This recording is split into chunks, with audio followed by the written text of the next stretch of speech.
critics, would probably say, like, there's King James Bible passages, there's textual anachronisms, maybe some physical anachronisms in the text. There's 19th century elements, Protestant Christianity and such, and they might say, why not just come to the conclusion that Joseph Smith is the author, and this is coming from him, and he's just dictating himself, and kind of like a sponge, or like just taking everything from his environment and then dictating it himself. Why for you is that not a plausible or a good explanation for the coming forth of the Book of Mormon? First, because it doesn't account for the very clear ancient uh, evidences in the Book of Mormon. It doesn't account for the various forms, the forms that I discussed earlier.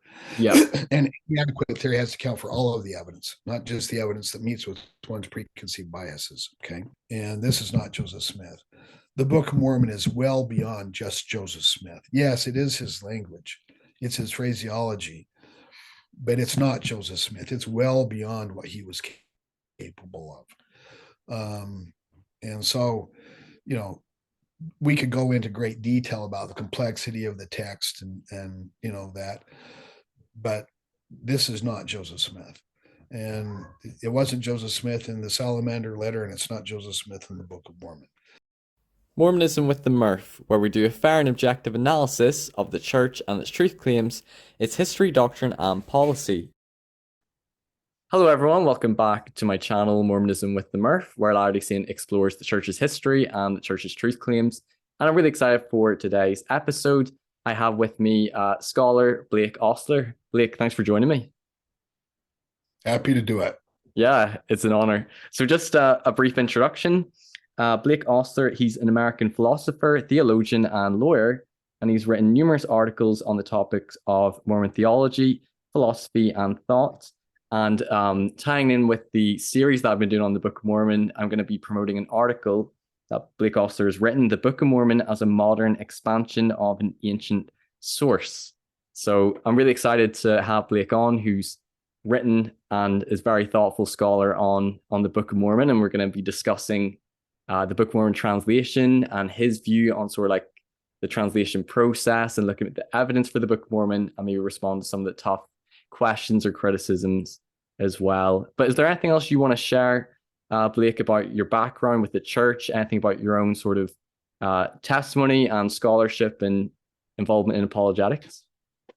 Well, I was blessed to be the teaching assistant and colleague of Sterling McMurrin, Truman Madsen, David Polson, all of whom I considered to be the top minds in the LDS Church at the time.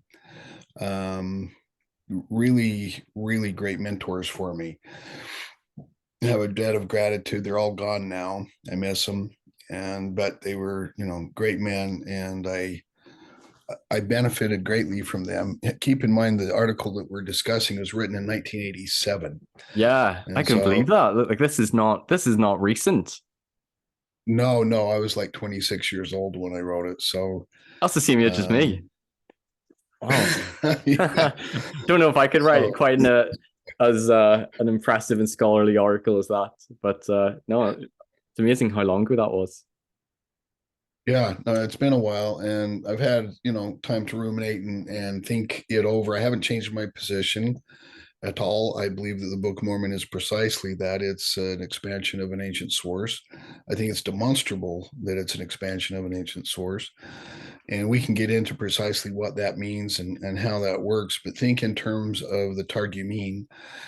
What happened is about the first century BC, the Jewish people no longer spoke Hebrew and they spoke Aramaic primarily.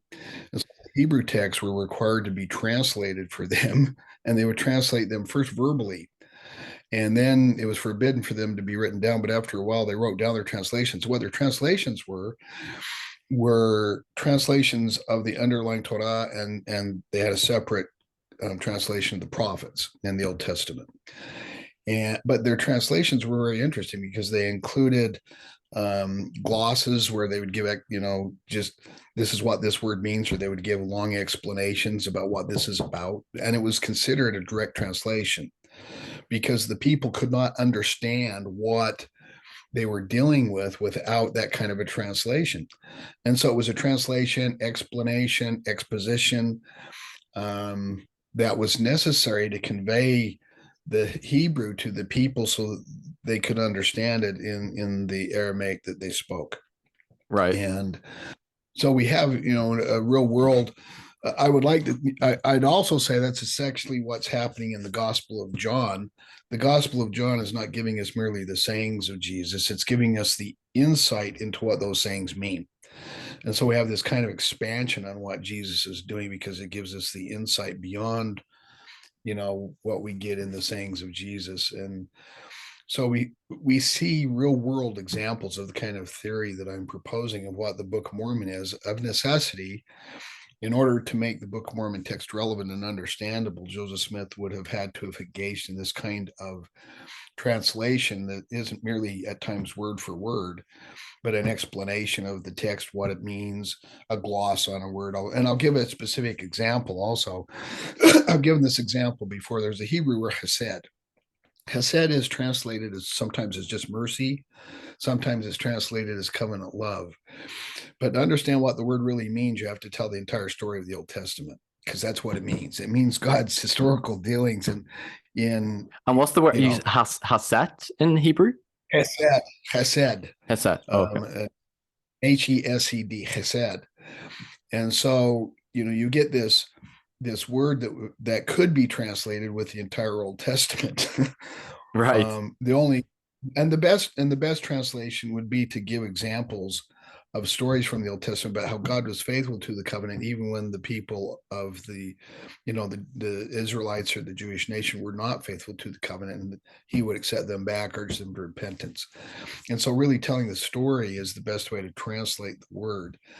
And so what we get in the Book of Mormon is this, it's a translation. Everything in the Book of Mormon is an explanation of the underlying text.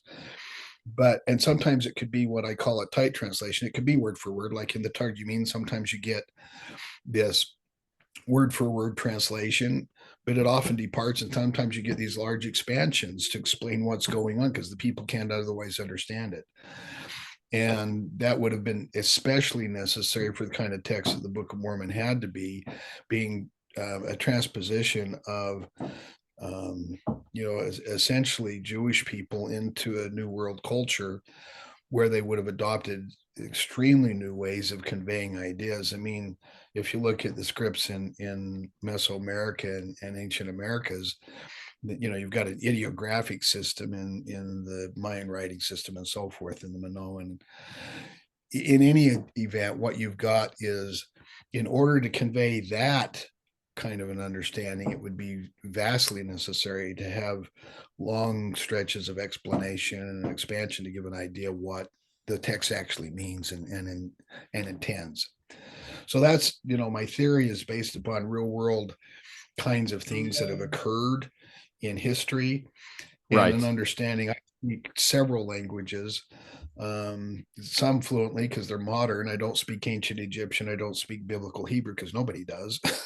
And I don't speak Koine, which is the New Testament Greek, because nobody does. But I study in those, and I'm really vastly aware of the problems of translation. There's a good deal of philosophical work on what an adequate and meaningful translation. W.V. Quine has a work on the impossibility of translation, why conveying from one language to another. And I could give example after example where in one culture, the kind of term you get, you'll get a turn of a phrase or a saying, an idiom, and you can't translate it. I can totally relate to that because my wife is from Mexico, so she speaks Spanish, and there's certain things she asked me, like what do you call this, or what's the word for this phrase, or what is this phrase?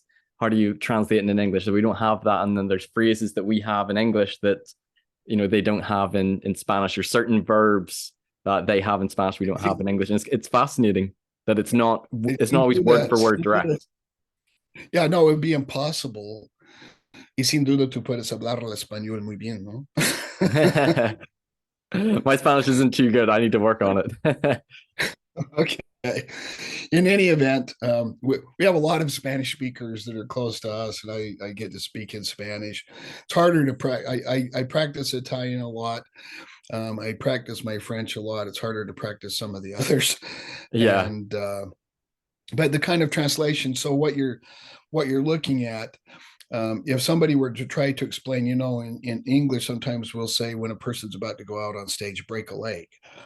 We don't Yes. really mean that we want them to break their leg. And translating what that means takes some time and effort. Yeah.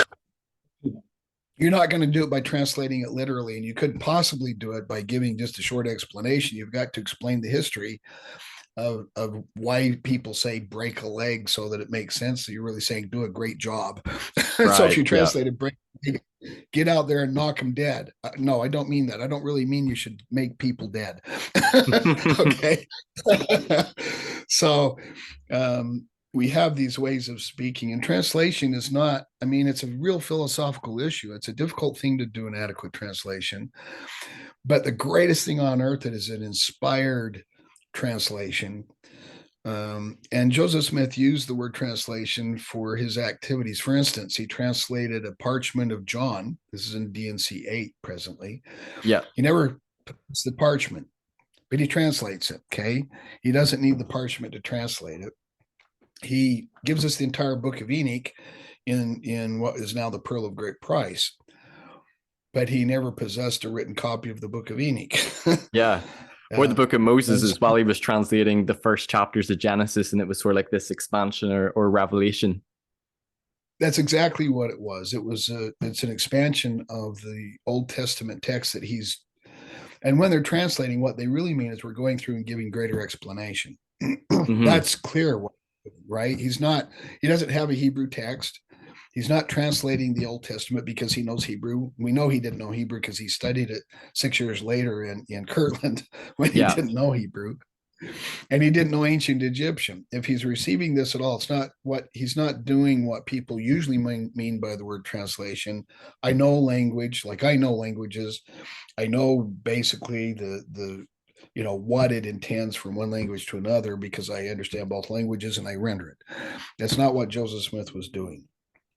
And we can talk about the translation process a little bit if you want, but Yeah. So the bottom line is that we have two irreconcilable traditions about translation, and they're both supported, some in very early newspaper articles and interviews about what's going on with the Book of Mormon translation, and also later. One is Joseph Smith has the plates, he's looking at them, he places the stone over a character, and it's like a Google Translate. You feed one language into it and it spits out another. Yes. Okay. Yeah. And some people think that that's kind of what he was doing. And that's one tradition that is reflected in by the people who participated in the translation or saw it happen. And the other is like Joseph Smith would take a stone, stick it in his hat, and go like this in his hat, and then give the translation. Mm-hmm. I think that neither of those is exactly the truth. And so I'm going to tell you, I've just gone through all of the sources again, including all the early newspaper accounts that go clear back to 1828 about what the translation is, and statements about what people are doing when they translate. I'm convinced that David Whitmer never really witnessed what was happening with the translation. And I'm convinced that the statements we get from Lucy Mack Smith are rather influenced by her son, Joseph Smith III. And most of what we get that is attributed to her is actually filtered through her son. It's third hand, it's hearsay coming through his Do you mean mother. Lucy Mack or Emma? I mean, both actually. Oh, both. Emma, Okay. so yeah, actually, the Lucy Mack, she doesn't really give much of an explanation of what's happening in the translation. And you're right, I Yeah. do mean Emma. Right. So, Okay. the third is doing interviews of his mother, Emma. I misspoke. Sorry about that. That's okay. I was kind of confused because I couldn't think of a quote for Lucy Yeah. Mack Smith, and then when you said Joe Smith But the even third. it's been shown that even the Lucy Mack Smith book has been highly abridged and edited. And so Mm-hmm. we have to be a little more critical of our sources. My opinion as to what occurred based upon a reading of the early sources. You have those who directly participated in translation, like Oliver Cowdery. I don't think there's any question but that we have two stages of translation. We have the first part with 116 pages, and we get these vivid descriptions. Everybody agrees who was involved in that early stage. Joseph Smith had a breastplate. He had, there were, I would guess, a kind of wire thing that would hold two large stones, and Yeah, they would hold the the stones over spectacles his eyes. or Yeah, interpreters, they as they're called, called. well, they called them both interpreters, the translators, the interpreters, and they're called different things. And Because we today in the church would refer to them sort of as the Urim and Thummim, like that's sort of what Joe Smith wrote in his history that he translated, the gold plate through the Urim and Thummim. well, see, that is an explanation of taking something that people don't understand and conveying it with something they do understand, which is how all language works, by the way. And he's adopting a term. I found out, by the way, recently that there was actually a newspaper article in 1832 where they actually used the term Urim and Thummim. I used to think that it came from William Phelps in a Messenger and Advocate article in 1833 that was the earliest, but it isn't. It's actually 1832 is the earliest usage. And the usage in 1832 isn't as attenuated as William Phelps. William Phelps in 1833 says that, perhaps, something like the Urim and Thummim. He's clearly aware that what he's using isn't the Urim Thummim, but he's giving an analogy. Whereas the 1832 account is just saying he used the Urim and Thummim. Yeah. And it's rather surprising that we get this kind of direct association that early. But we have accounts that go all the way back to 1828, even before the Book of Mormon is finished and even taken to the printer. And to me, it's rather clear that he began to use the Urim and Thummim that we call it. He called it the spectacles. In Alma 37, called the interpreters. Two large stones, somewhat crystalline and white, but they made his eyes hurt, and so he didn't use them. And they were too big for him. Too big, yes. And all the sources agree on that. And then he lost 116 pages after cajoling God repeatedly, and God finally said, "All right, you're like a petulant little kid. I'll let you do it. take the pages and give it to Martin." Yeah. And what do you think of because I've also read an account of Martin Harris swapping the stone during the translation, and he was the principal scribe for the 116 pages, which might indicate that maybe the Seer Stone might have been used in that stage of the translation as well. I know when I talked to Stephen Smoot, he thinks we can't say with certainty when it was the spectacles and when it might have been the Seer Stone. Do you have any thoughts on that?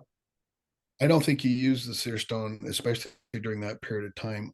I think it's not obvious, and there's some conflict, but I think what he did is he took one of the stones out that he was using for the spectacles, and he used one stone at a time.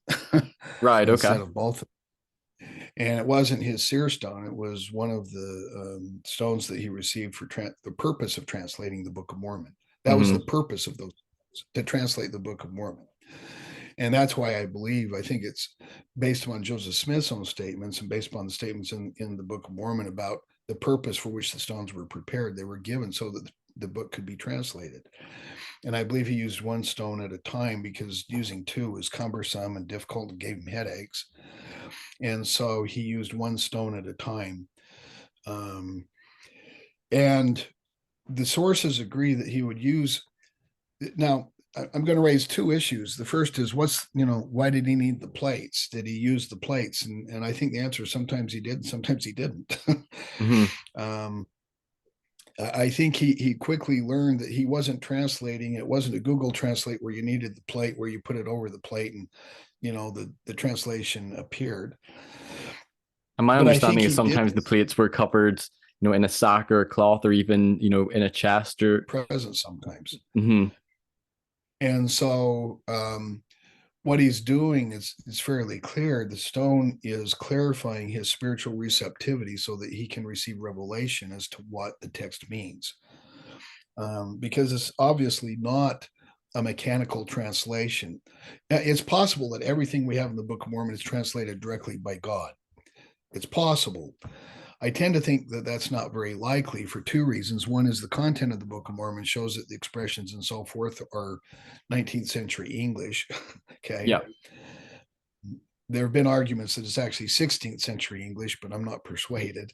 Yeah, it's by like Royal Scouting as they've done textual analysis. Now just piggybacking onto the translation process, there's sort of debate between apologists or scholars between, a tight, more sort of like word for word, like you said, the kind of like mechanical, the words are appearing on the stone. And, when you have the statements of some of the witnesses like Emma Smith, Martin Harris, David Whitmer, I think they believed it was a tight translation, that he was reading the words as they appeared and they couldn't move on until it was written down correctly. And then there's sort of like the loose translation, which I think yours would come under more of a loose translation, that it's channeling the revelation and putting it into his own vocabulary, but the words aren't necessarily appearing on the stone. And what follow-up question is, what are your thoughts on the witnesses? You kind of alluded to this, and what they thought was happening in the translation, because I know a critic might think, can we just reject their testimonies? I know Joseph Smith was very sort of vague, where he said it was by the gift and power of God, and he didn't specify exactly the means of how it was translated. But what are your thoughts on the accounts of the witnesses that it was more of a word-for-word tight translation? Well, my view is both tight and loose. There are times when it's quite tight. It's like, as I said, the Targumene, in the sense that you're doing a translation. It's generally very close, but there are times when you've got to explain. There are times when you have to expand. Right. And the expansions are also inspired. They're part of the revelation and revelatory process. But I tend to believe that not even Joseph Smith believed. I mean, if it were as David Whitmer and Emma, true Joseph Smith III, claimed, and these are very late sources, mind you, and I'm not sure that David Whitmer even saw what was going on in the translation process directly. The notion that he's sitting was part of it not at the David Whitmer's household? Was that not part of where definitely, yeah, most of it was David Whitmer's household. That doesn't mean he's witnessing what's going on. Yeah, but I suppose none of them could really see what was happening in the stone, obviously, other than what was happening in the hat, other than Joseph. Well, he had a translating room, and not everybody was permitted in there. Okay. And so, you get Martin Harris telling a very different story, and you get Oliver Cowdery telling a different story. They both were directly involved in the translating process. Emma also is directly involved in the translating process. Yes. But as I said, I think he's saying is infected by Joseph Smith III's expansion of what he wanted his mother to say, if you will. And I think the bottom line is that what Joseph Smith is doing, everything is in his own vocabulary. It's his own understanding of what the translation, when I'm doing a translation, I'm limited to what I can conceive myself in terms of vocabulary. What we find, Joseph Smith in 1837 went back to the text and felt free to make changes. Yes, there's some grammar and even small changes to, like, changing Mary being the mother of God to the mother of the Son of God. And I think Mosiah and Benjamin, was that changed? Like, so not just grammar, but little small changes or clarifications to the text. So if you get the translation directly from God, the idea that you can improve on God's direct translation is rather presumptuous, don't you think? Well, that's whenever I first encountered those things, I would have, I didn't know about the Seer Stone, the rock, and the hat, growing up until after my mission. But I was very concerned when I first learned about, if this was a tight word for word translation from God, how could they go back and make even small changes to it, even grammar, if it came word for word on the stone? Well, this kind of fits into the evangelical view of, inerrancy and so forth. Yes, everything is inerrant. And anybody who holds sola scriptura, had a friend the other day, he's an evangelical, and he said, "Yeah, no, everything in the Bible is inerrant." It's, I said, okay, well, do you allow divorce in the case of adultery or not? Because you've got a discrepancy between Luke and Matthew on whether you allow divorce in the event of adultery or whether you don't allow divorce. So which is it? I mean, Hmm. one of them, they're mutually exclusive. So you tell me. um, and for a person who believes in inerrancy, there's so many things in the Bible that are beyond explanation for them. It's ridiculous. Yeah, I So, even find and whenever I I, looked at grace versus works, James and Paul, and trying to reconcile them, and at some point, it almost seems like it's hard to reconcile. They're just kind of contradictory.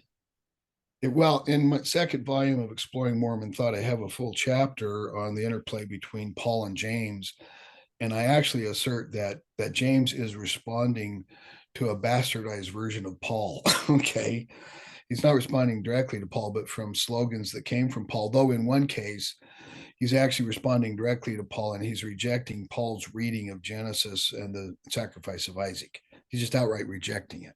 Right. Um, and I'm in a growing majority of scholars that believe that James may be the most reflects most authentically the pre um, destruction of Rome Christianity, because it's I argue and give the evidence showing that it's written by Jesus's brother. He knows the sayings of Jesus in a pre-gospel, pre-Matthew, pre-Luke sayings format, and knows that he so I consider James to be a conduit into the earliest church, and I think he's reflecting his own meeting with Paul and the kind of misunderstanding that both arose from Paul and that Paul had. And so he's very gently doing that. But remember, he's the one who's mediating the dispute between Paul and the Judaizers. And in part, the book, it's not really a book of James. It's not really an epistle of James. It was more like a pamphlet that was put together, because the epistle of James is written to the earliest Christian community where the rich people were refusing to share with the poor people, and therefore they weren't truly Christians because they weren't taking care of their own. They Right. didn't And it understand. addresses that in that chapter, doesn't it? Yeah. If you like reject someone who comes to you seeking help or like poor, your faith almost doesn't mean anything if you're not going to show it by your works and help And them. what he's really saying is their professed Christianity. They truly believe they're truly Christian, but they're self-deceived. Yeah. Paul in Romans says the real problem that befalls all of us is self-deception.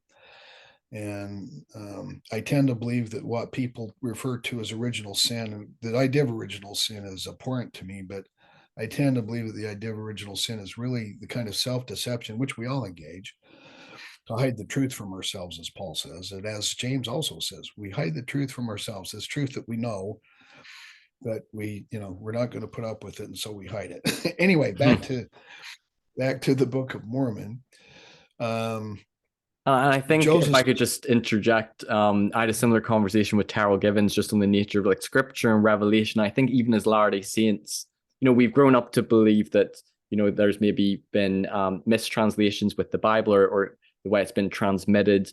But with the Book of Mormon and the Doctrine and Covenants, the Revelations, I would have grown up with a very, it's word for word direct coming from God, no errors in it. And then you learn about that, revelations have been revised, or the language in the Book of Mormon reflects very much 19th century vocabulary and King James, Bible passages and that sort of thing. And it can be hard to reconcile a tight translation, word for word, with what about all these changes that are being made, and perhaps a shift. We need to have a shift in our view of translation and revelation.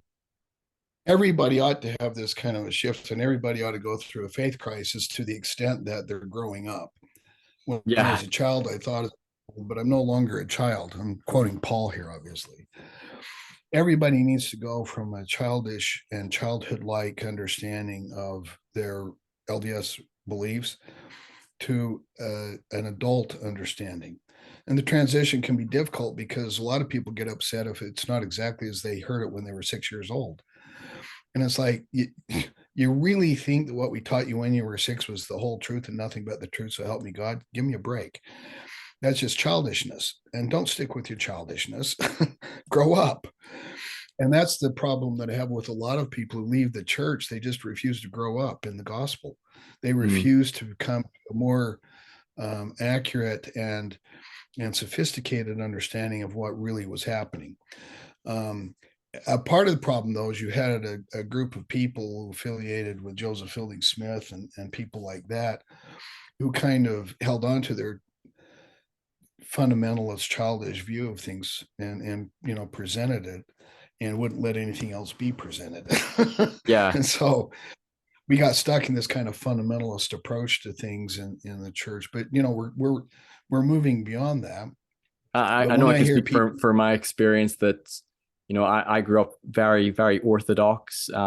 Never really went searching for anything, critical or really dived into scholarship and history. And I was just quite unaware of, some of the complexity of the translation process or even complex things in church history. And I think even a lot of active believing members, is not always necessarily that they're childish, but they're just maybe unaware of the complexity or the further information, and then it causes them to have to nuance their previous beliefs or understanding in order to maintain faith. But yeah, it requires a bit of reorientation. Yeah.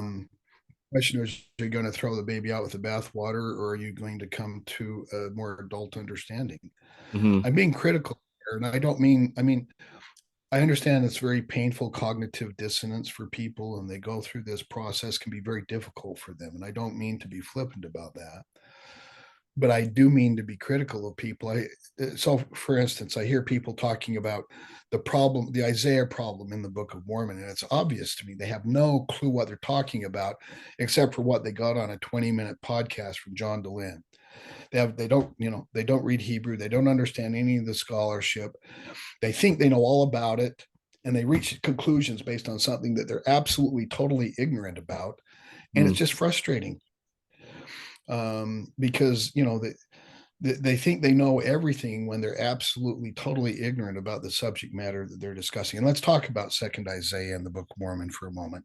Yeah, let's do it. That was going to be one of the questions I was going to bring up, because that's a big one. I've heard some sort of scholars say it's one of the biggest issues with the Book of Mormon, and you could probably sort of steelman the position, but as critics bring it up to me, it's the claim that there's multiple authors of Isaiah, that scholars believe chapters 40 to 66. This is just my very low level understanding.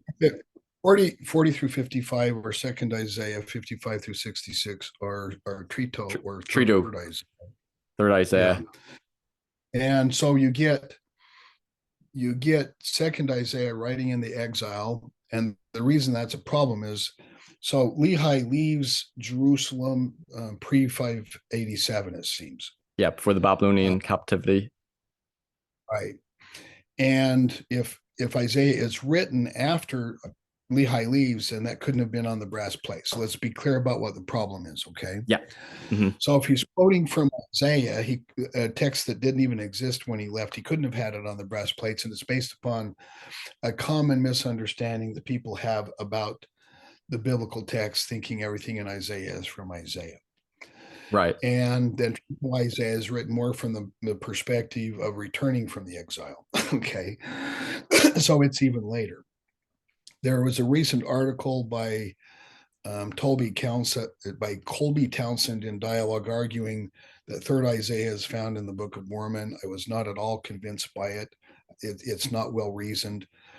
The phrase, he finds a few phrases taken from the King James Version, and says, well, he's quoting from Third Isaiah. And I'm saying, no, he's just using King James Version phraseology.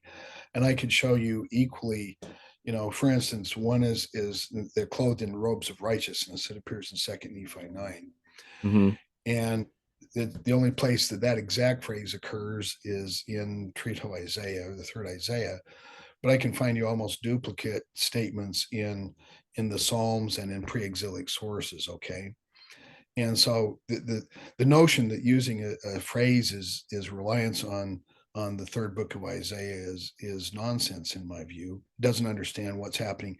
I could show you New Testament terms that are used throughout the entire translation of the Book of Mormon. And Yeah. yes, it's dependent on the King James language, but it's not dependent on any particular text. It's just the phraseology, the King James version, that's being used. So I'm going to argue, and I have argued, that third Isaiah isn't found at all in the Book of Mormon. Second Isaiah is when I hear people talking about second Isaiah as if they understood it, first of all, it's long been known that second Isaiah has a great deal of interdependence with the books of Ezekiel and Jeremiah, which are very interesting because they both straddle the exile. They're both writing pre-exilically and in the exile. Okay, and so for instance, the suffering servant in Isaiah 53, there's a good deal of interplay between texts in Jeremiah where he's talking about the suffering servant, in Isaiah 53 where he talks about the suffering servant. And this is interesting because we get all of Isaiah 53 quoted verbatim in Mosiah 16 by Abinadi. Okay, That's right. That's right. Yeah.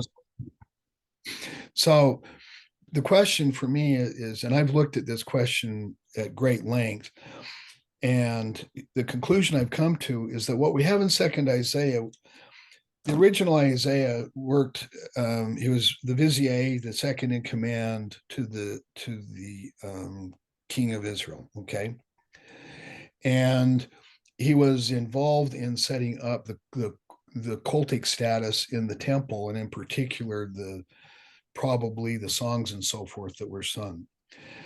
And what you have in second Isaiah is it's very likely, in my view, written by temple singers who are taken into exile.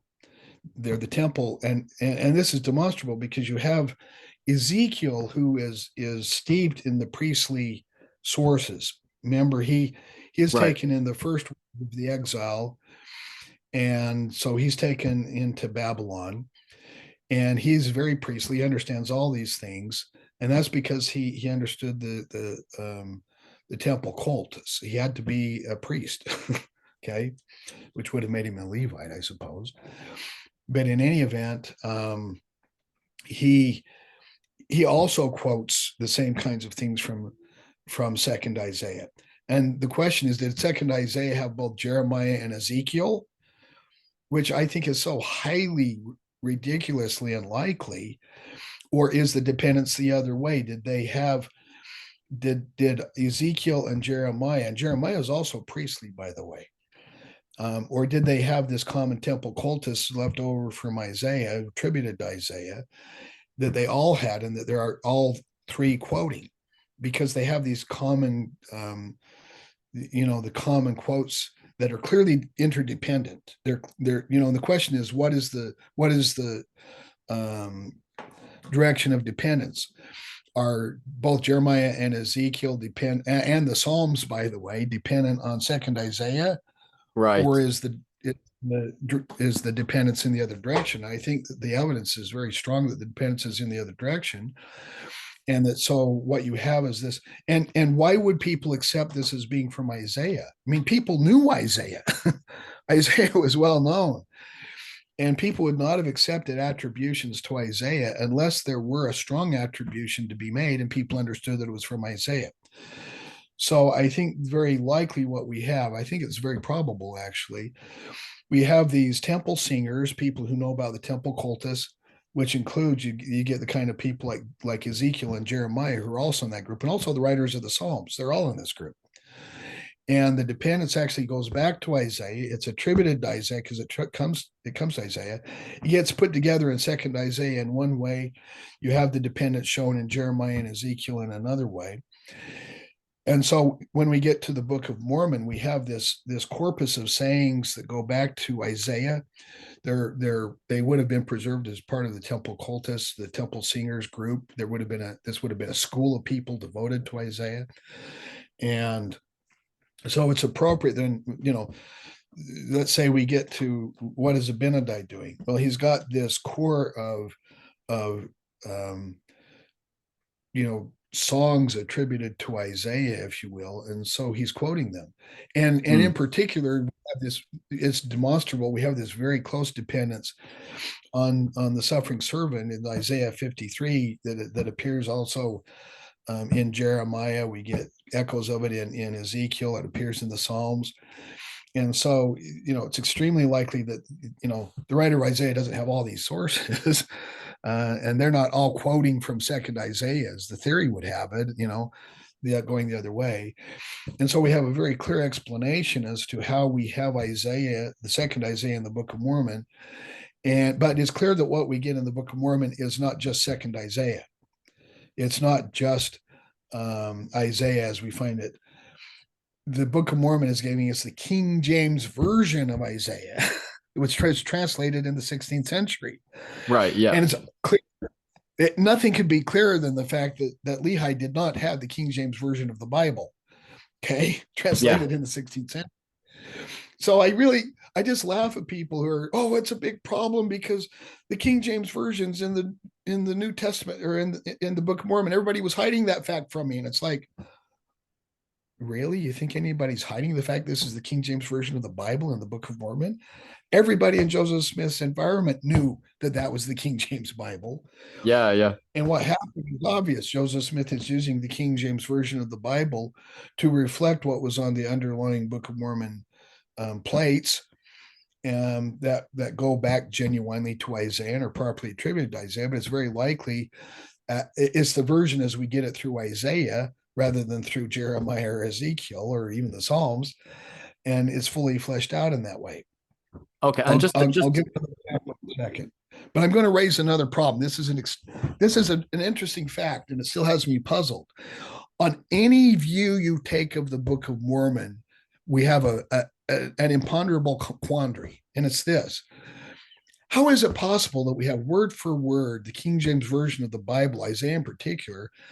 I mean, you get no less than 18 chapters verbatim in the Book of Mormon from the King James version of Isaiah. Mm-hmm.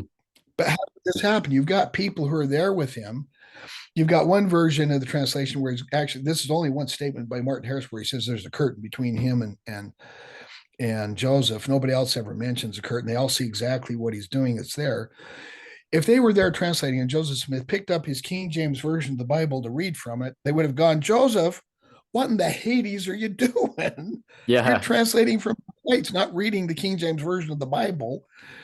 But that's true. Even if you believe Joseph Smith is just making it up, that's what would have happened. They would have gone, Joseph, what are you doing? Yeah, so it's because a lot of critics, they speculate that because there's King James Bible passages, even if they're not maybe verbatim, but we would all acknowledge there's passages, particularly ones like Moroni 7 and 1 Corinthians 13 are near enough verbatim on charity, and they would think for the long Isaiah chapters or like the sermon at the temple, he must have had a King James Bible open, but no witness talks about there being a book open, a manuscript. And I guess there's different theories. I think the critical theory could be that maybe he just knew the Bible extremely well and could have almost memorized it and changed it. I think the faithful theory would be it was either revelation that came and it was brought to his remembrance, or he was just clothing the translation in his vocabulary, like you had said. The notion that Joseph Smith had memorized vast chapters of the King James version of the Bible verbatim, word for word, is a stretch. Okay, it's a mighty stretch. It's such a stretch. It's unbelievable to me. Mm-hmm. Moreover, it's only such a stretch. It's the kind of stretch where like when he's quoting from Matthew 5, the Sermon on the Mount, he makes exactly the right changes. Okay, instead of if you don't lose a farthing, you lose a C9. Mm-hmm. And when God is perfect, it's not just God who's perfect. It's both.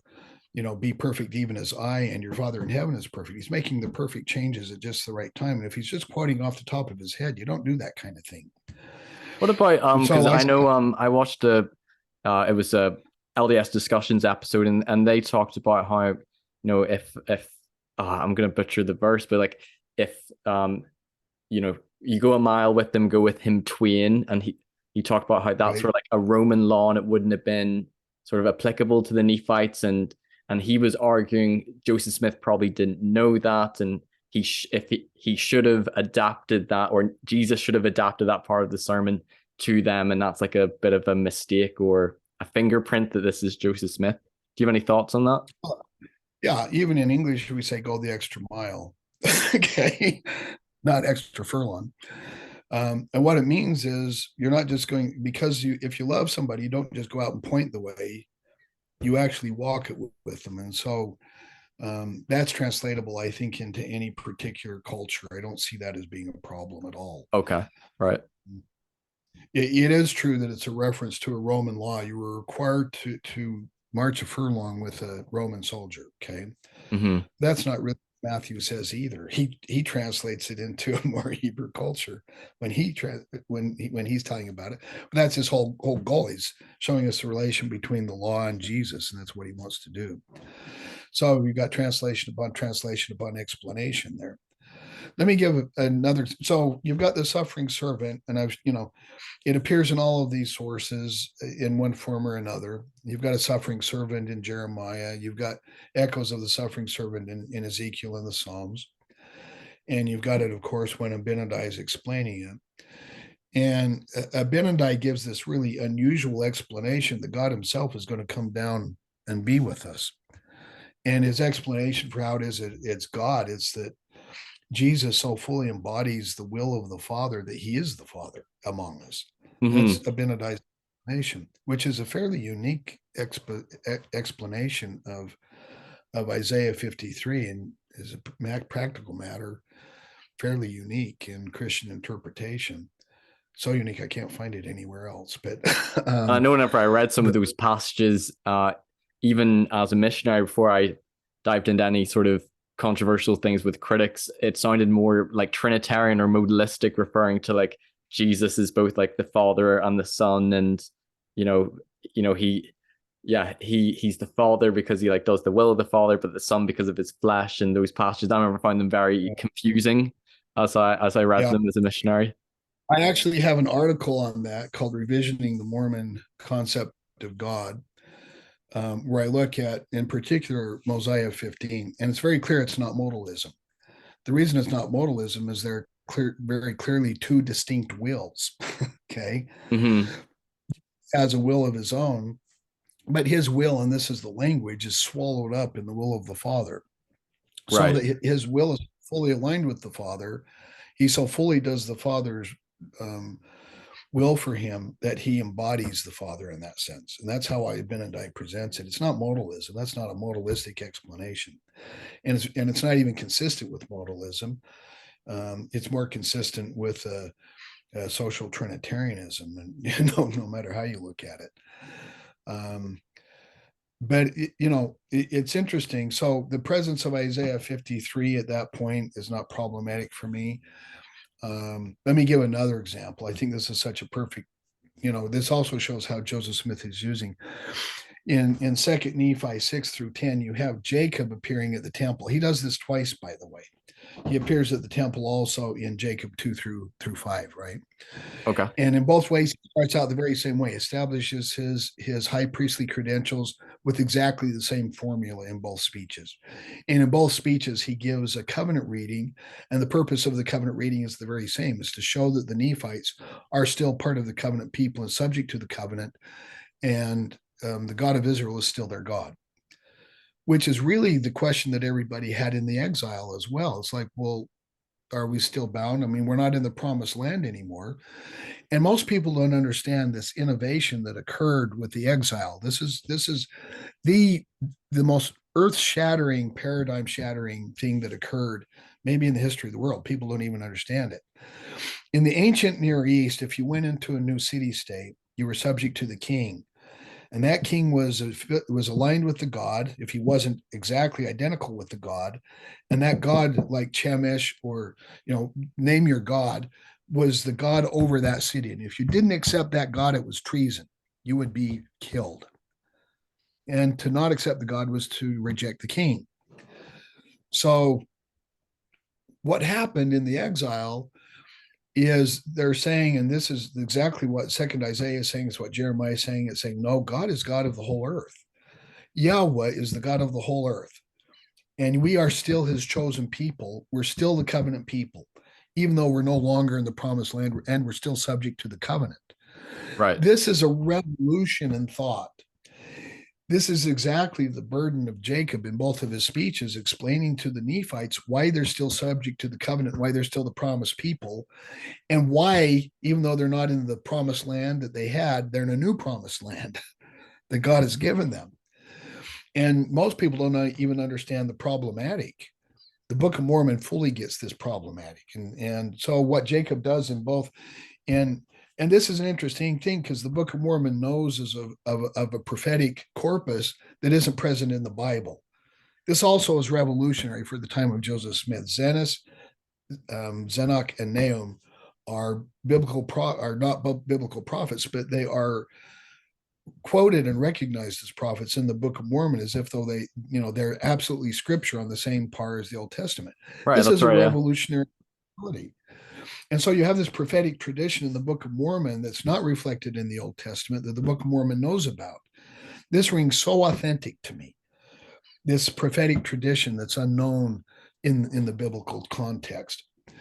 So let's go back with Jacob, because in Second Nephi 6 he is speaking as the high priest at the temple to the brethren, and he's speaking only to men. Okay, and in Second Nephi 7 he begins to quote Isaiah 48. In Second Nephi, you get Isaiah 49 also quoted, and so Second Nephi 7 and 8 are Isaiah 48 and 49. And then he gives an exposition on it in Second Nephi 9 through 10.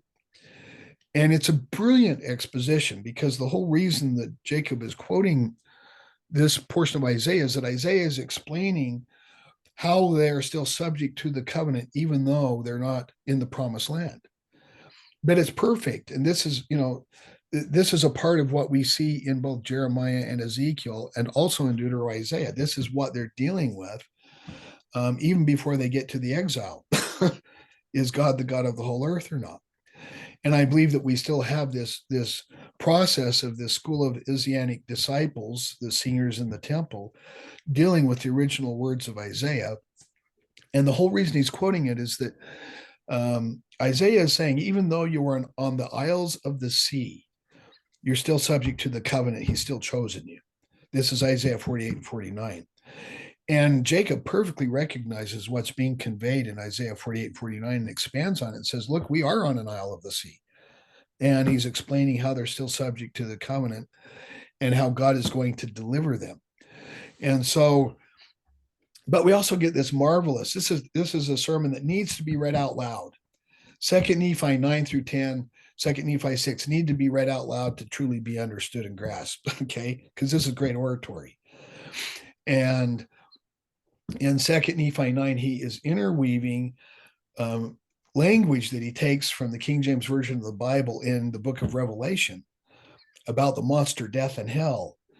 Yes, I And remember how that passage.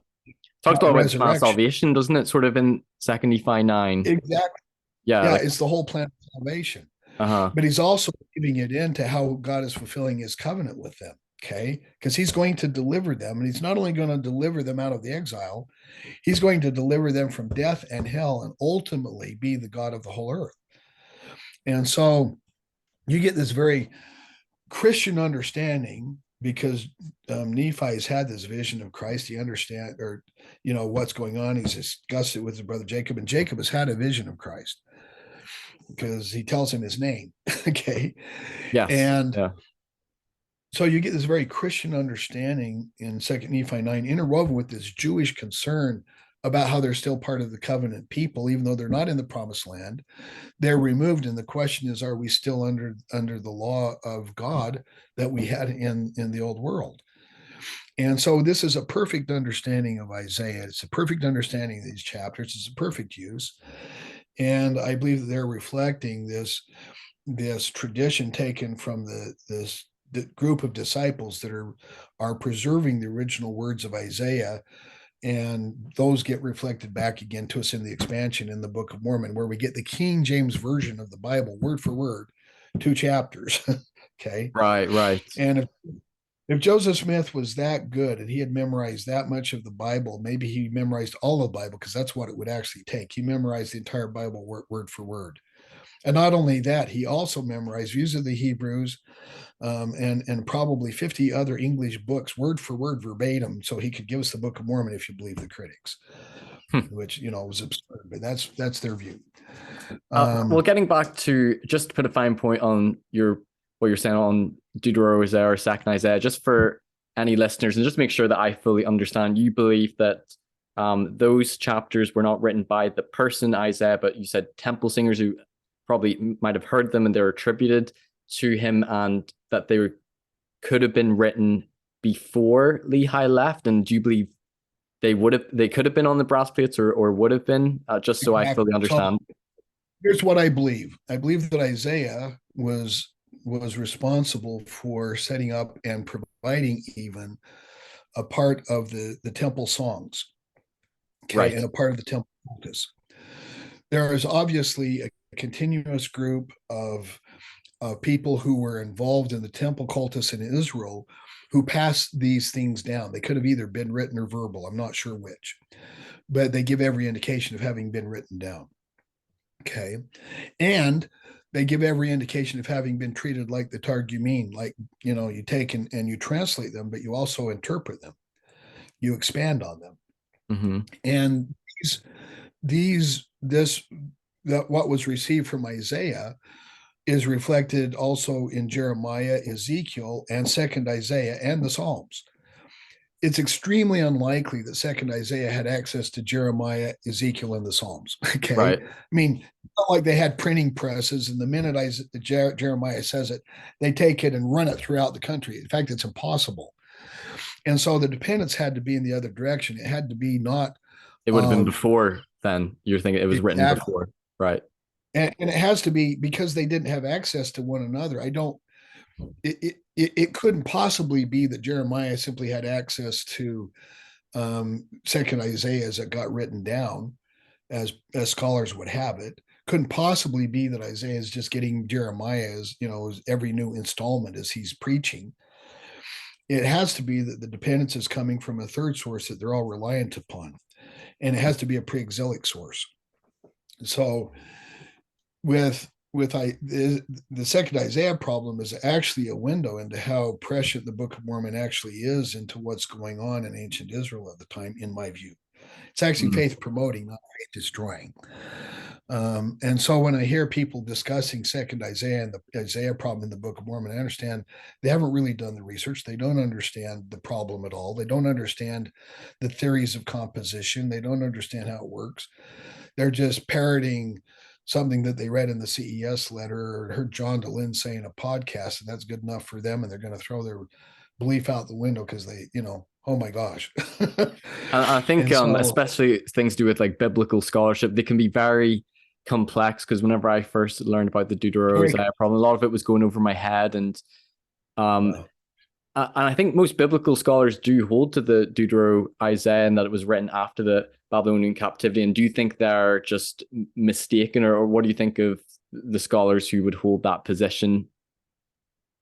I don't think that they are sufficiently sensitive to the way the sources are being used. Mm-hmm. I think it's a more surfacey reading of what's going on, and they haven't thought through how the sources had to have been reliant on each other in the direction of dependence. Right. But I mean, I'm not the only person who's ever come up with this. I could name you a dozen scholars who take the same view about a school of Isianic disciples or the temple singers. I could send you articles. Yeah, and that could be really good to put in the description, because some of this is a new sort of view being shared on the Deutero-Isaiah problem, which is enlightening, because it's something that I've been sort of. I'll send you an article or two about that, so you can refer to that, and people can have some access to the sources. Right. But what you can see, and there are, I mean, I'm not persuaded that the arguments for a separate Isaiah are all that strong. A lot of them have been answered, and I think adequately. There are still very competent scholars who believe in a single Isaiah. Yeah.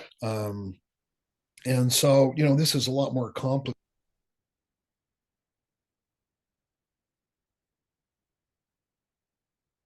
to be somewhat persuasive.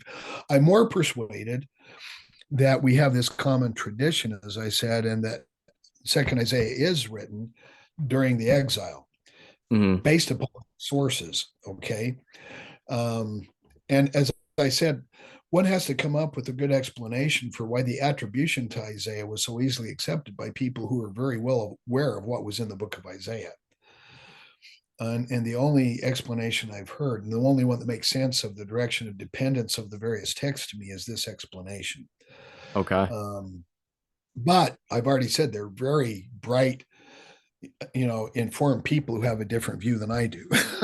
Yes. Yeah. So it's this very sophisticated issue, and I don't want to pretend that it's my way or the highway, Yeah. Yeah. or that I have this conduit to truth that nobody else has it. I don't want to give that impression. Right.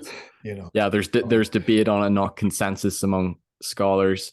Now, getting back to Right. the King James Bible in the Book of Mormon, and I think your expansion view sort of like helps to harmonize sort of like how it's a translator putting it in their own vocabulary. But some people can be confused. Long passages, they can understand the Old Testament, but then New Testament passages, because they wouldn't have had access, the Nephites, to like Paul's writings or what they're writing in the old world.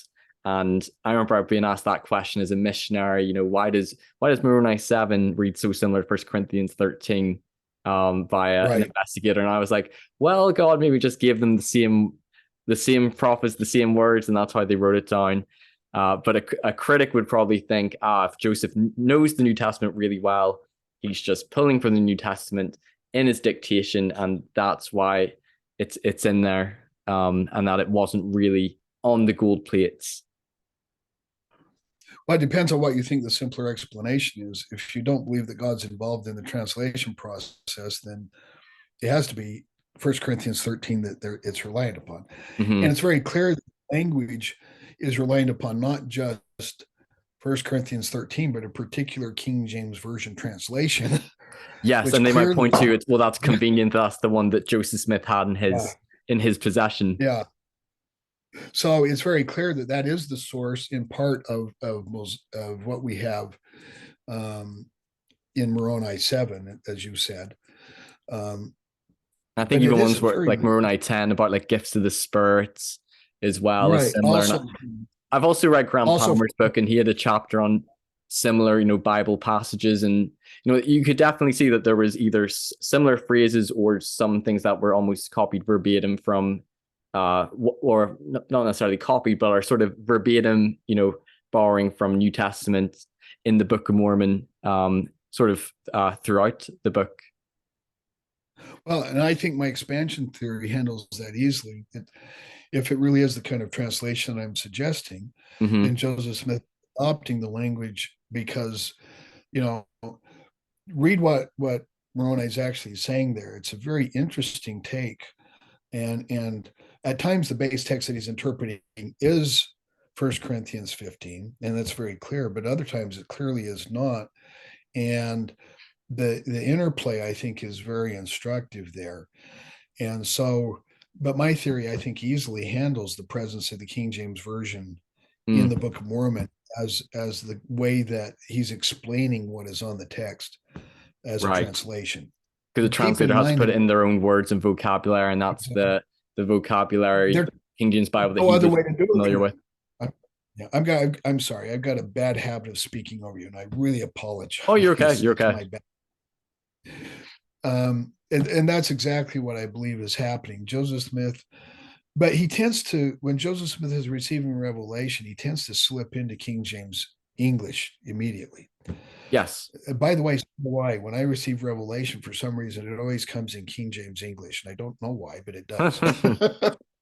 God must It speak in does. King James English. Well, that was sort of because some critics have pointed to, the Book of Mormon sounding similar to like maybe like the Late War, the Book of Napoleon. And I think most refined critics and faithful scholars would say, he's not really plagiarizing from these sources. Yes, there may be some similar phrases and some of the, the ellipses, there's pages between But that was maybe the sort of religious sort of language that people used in the 19th Right. century, and that maybe is showing up in those similar books, but there's not really evidence that he's plagiarizing or even read those books. I think people who argue that he was plagiarizing the late wars are so incompetent to understand what ellipses mean that they shouldn't be taken seriously. Well, I I mean, think honestly, sometimes whenever I first read them, I kind of thought like, oh, there might just be a space or like a line or two in between. But I was very floored whenever I first pages. encountered it. And Yeah. yeah, pages in between, and it becomes unlikely that he's plagiarizing from this. Well, and it's a good explanation for what I mean. It actually is a scholarly insight into how Joseph Smith is using the religious language of his own environment to render the translation, right? Mm-hmm. And instead of being faith destroying, it's actually, oh, it's an insight into how Joseph Smith is using his own language to render a translation as he's using the word translation.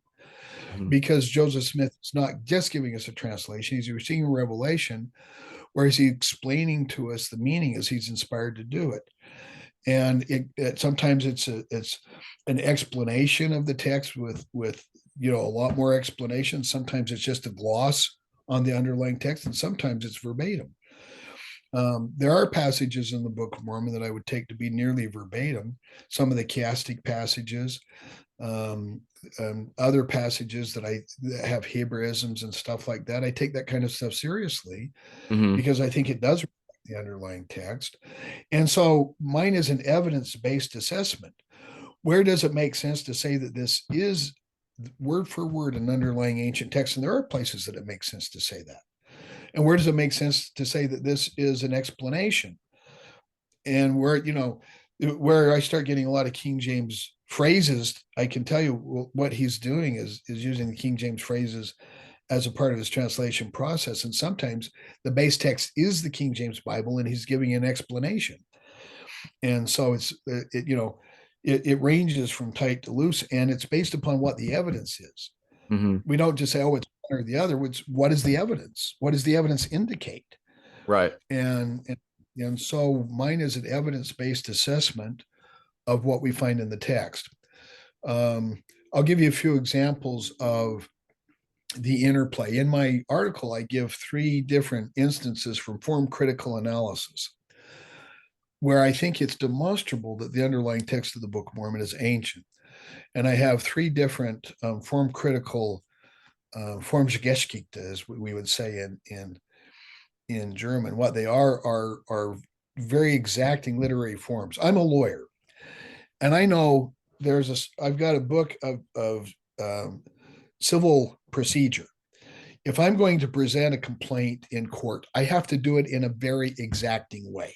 If I don't, it Right. gets thrown out. I'll just get missed. And it changes from time to time. I can tell you if I see a complaint from 1928 that was done before the writing of the current modern rules of civil procedure, I can tell you when it was written because I know what the rules were and how they changed. We can essentially do the same thing because there was also a legal process in the Hebrews used to present their lawsuits.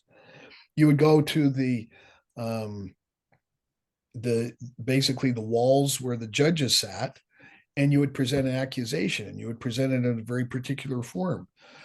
Well, we get 3 instances of the Book of Mormon of what are called prophetic lawsuits, and they follow this kind of civil procedure. One is Samuel the Lamanite, where he goes to the walls of the city and begins, and the judges are gathered, people are gathered. They're there for a reason because they're the gates of the city, and that's exactly where you present your lawsuit. And then he presents an exact format of the accusation that you have to make to present your lawsuit. And so what Samuel Lamanite is doing is he's accusing the people of breach of the covenant. Okay. And he follows the format exactly. Um, so I could tell you, this is an ancient Hebrew format for delivering a lawsuit. I can show it to you. It wasn't discovered until like the 1960s by biblical scholars. Nobody even knew about it. And I can ask people today, could you tell me what the elements of the Hebrew lawsuit are? They'll look at me and stammer for a while. Even the critics, even the most learned critics, when I present it to them, just tell me what the elements of the lawsuit are. They don't know. What's the chance Joseph Smith just knew it off the top of his head? Yeah, it's in the Bible, but you got to know what you're looking for to find it. Yeah. Another is the prophetic call. The call of Lehi matches exactly the elements that were necessary. So if you were a prophet being called by God in Israel, you had an exacting, I would call it, it's not just a literary format. This is a legal format for presenting the bona fides, for demonstrating that you have a legitimate call from God, because he calls you in a way that matches this format. And that's exactly what Lehi does. I have an article on it that was published. And then I present this also in the article that you've already and you can link the article, of course, Yeah. Mm-hmm. the expansion article, where Lehi presents this exactly as it would be. And I demonstrate that Lehi is aware of the developing tradition, because we can see how the tradition developed in the pseudepigrapha and the later Jewish writings. And I can show you that Lehi is aware of developments that come even after the developments in the Hebrew Bible. So he's fully aware of the culture. He knows what's going on. The others, we get at least 5 instances, and probably 6 in the Book of Mormon, where we have what are known as covenant renewal festivals. Okay. Mm-hmm. So King Benjamin does one. His son Yeah, I is was being thinking of coronated. him. Yeah. The other's Limhi, where he meets with his people at the temple. Okay. When Christ comes to the temple to the Nephites, he's doing a covenant renewal. And Jacob is doing covenant renewals in both Second Nephi 6-10 and Jacob 2-5. And so what they're doing, and it is a covenant renewal where you have this particular reading and the people enter into a covenant. It's very exacting. And the person who wrote the Book of Mormon, or persons, knew about this ancient Hebrew process of renewing the covenant. And it also was a legal process, very exacting. Now, it helps that I'm an attorney. I know how the law works. And these kind of things matter to cultures. You have to follow the format for it to be legally justified and valid. Okay. And the Book of Mormon knows about that. It knows about it well, and it replicates it. And I'm not the only one to have noticed it. The call has been recognized in the Book of Mormon by a number of scholars since I wrote my article. Mm. The covenant renewal is independently recognized by several dozen scholars, all of whom are Mormon, by the way. Well, say the critics, yeah, only a Mormon would see that. And yes, the answer is, well, yeah, because after you see it, you become a Mormon. So, but the people who are seeing these kind of things have eyes to see it. They believe it. They when they run across this kind of thing, they recognize, oh, this is. But I could give you a dozen scholars who've independently recognized the covenant renewal in the Book of Mormon, and at least 6 people have written about the prophetic lawsuit form in the Book of Mormon. Mm. And that so you they would come point to it having sort of ancient origin, this being, exactly. being based on an ancient source that Joseph Smith wouldn't have been aware of or had the capability, including if he dictated it himself and was making it up. Yeah, if he were just making it out of if he were making it up the way the critics say, he wouldn't have come up with these things. He couldn't have. Mm-hmm. And the bottom line is, so my approach to the Book of Mormon is, can I come up with a theory that best explains all of the evidence? Right. Now remember, a theory can be fairly complicated, but whatever theory best explains all of the evidence is the best theory. Yeah. And I believe my theory best explains all of the evidence, because you have to count for these ancient sources in the Book of Mormon. You have to account for the fact that you have this evidence of antiquity, and whoever wrote it was very familiar with these Hebrew forms. Okay. I don't see any other way to account for the Book of Mormon that accounts for the evidence. And that the kind of appeal that I get from people who I think are really flippant when they deal with the evidence. Oh, well, he had the King James Version of the Bible. That's where the scholars found it, so he knew all about it. Well, that's not an explanation. That not merely begs the question. It's the kind of answer where somebody is just trying to avoid the evidence rather than deal with it, in my view. Mm. And so when we come to the Book of Mormon, we're coming to a very complex book. It Yeah. And we're even whenever I did the interview with Brian Hales, he talked about just all like the plot lines and the internal geography in it and all the characters and all the locations and its overall sort of consistency and cohesion and coherence, and how uh incredible a task this would have been to have done sort of off the fly. Now I know critics might think maybe he had the story mapped out in his head and he'd been preparing it for years and telling stories to his family members, and maybe it wasn't all just off the cuff. But a lot of things to be very, that add complexity to it and to keep right in your head as you're dictating. And it's not merely that. The Book of Mormon is actually reflects back, and I can show, for instance, that like Alma 36 is quoting Lehi. You get these kind of recognitions where you've got the Book of Mormon itself reflecting its own complexity. Yeah. And that's the chapter with the long chiasmus in it as well, isn't it? Alma 36. Right, and you've got really sophisticated chiasmus in Alma 41. There are some very sophisticated chiastic passages, as I would say, but also you get the Book of Mormon, the interplay. You get a narrative, and then you get an intervening narrative, and then you get a narrative that goes back, and it goes back before that, and it has the kind of complexity of a real text. Mm-hmm. And it's like you get this kind of casual reference to others that are already in the country, before the Book of Mormon peoples get there. There was this argument made that when the Nephites get there, they don't know about anybody else, and they're the only ones who have the entire continent to themselves. And that's what the Book of Mormon teaches. They're brought to it, and God's preserved it for them, and nobody else is here. And that's the argument. Brett Mann actually makes that argument. And it's like, have you even read the Book of Mormon? The Mulekites came to this country, or to the new continent. They were there for hundreds of years, and the Nephites didn't even know about them. And so if that's your explanation of the Book of Mormon, it's disconfirmed by the text of the Book of Mormon before you even get going, because there are already people there. The Mulekites, they don't know about them. They don't have it all to themselves. You're just wrong. The text shows you're wrong. It's like you haven't even read the text. Oh, and by the way, the Jaredites have been there for thousands of years, and they just find them after thousands of years. They run into them. So what you're talking about is a very large country with a lot of peoples interacting with each other. And we can show that for instance, when Nephi and his brothers split from Laman and Lemuel, it mentions others who go with them besides just his family. And then you find that there are these implicit references, but they're very clear. I say they're implicit, but it's the kind of thing that actually happens in a text. There's this kind of assumption that you already know these other people are there, so we don't even need to explain them. But they're clearly referred to. And it's the kind of thing that happens in a real text. The critics take it, and I mean, honest to Pete, I sometimes wonder if they've actually thought it through or read the Book of Mormon when they start making their arguments, because they're foolish arguments to make, disconfirmed by the text itself before they even get going. I think sometimes, probably maybe Joseph Smith's understanding his belief about the Book of Mormon.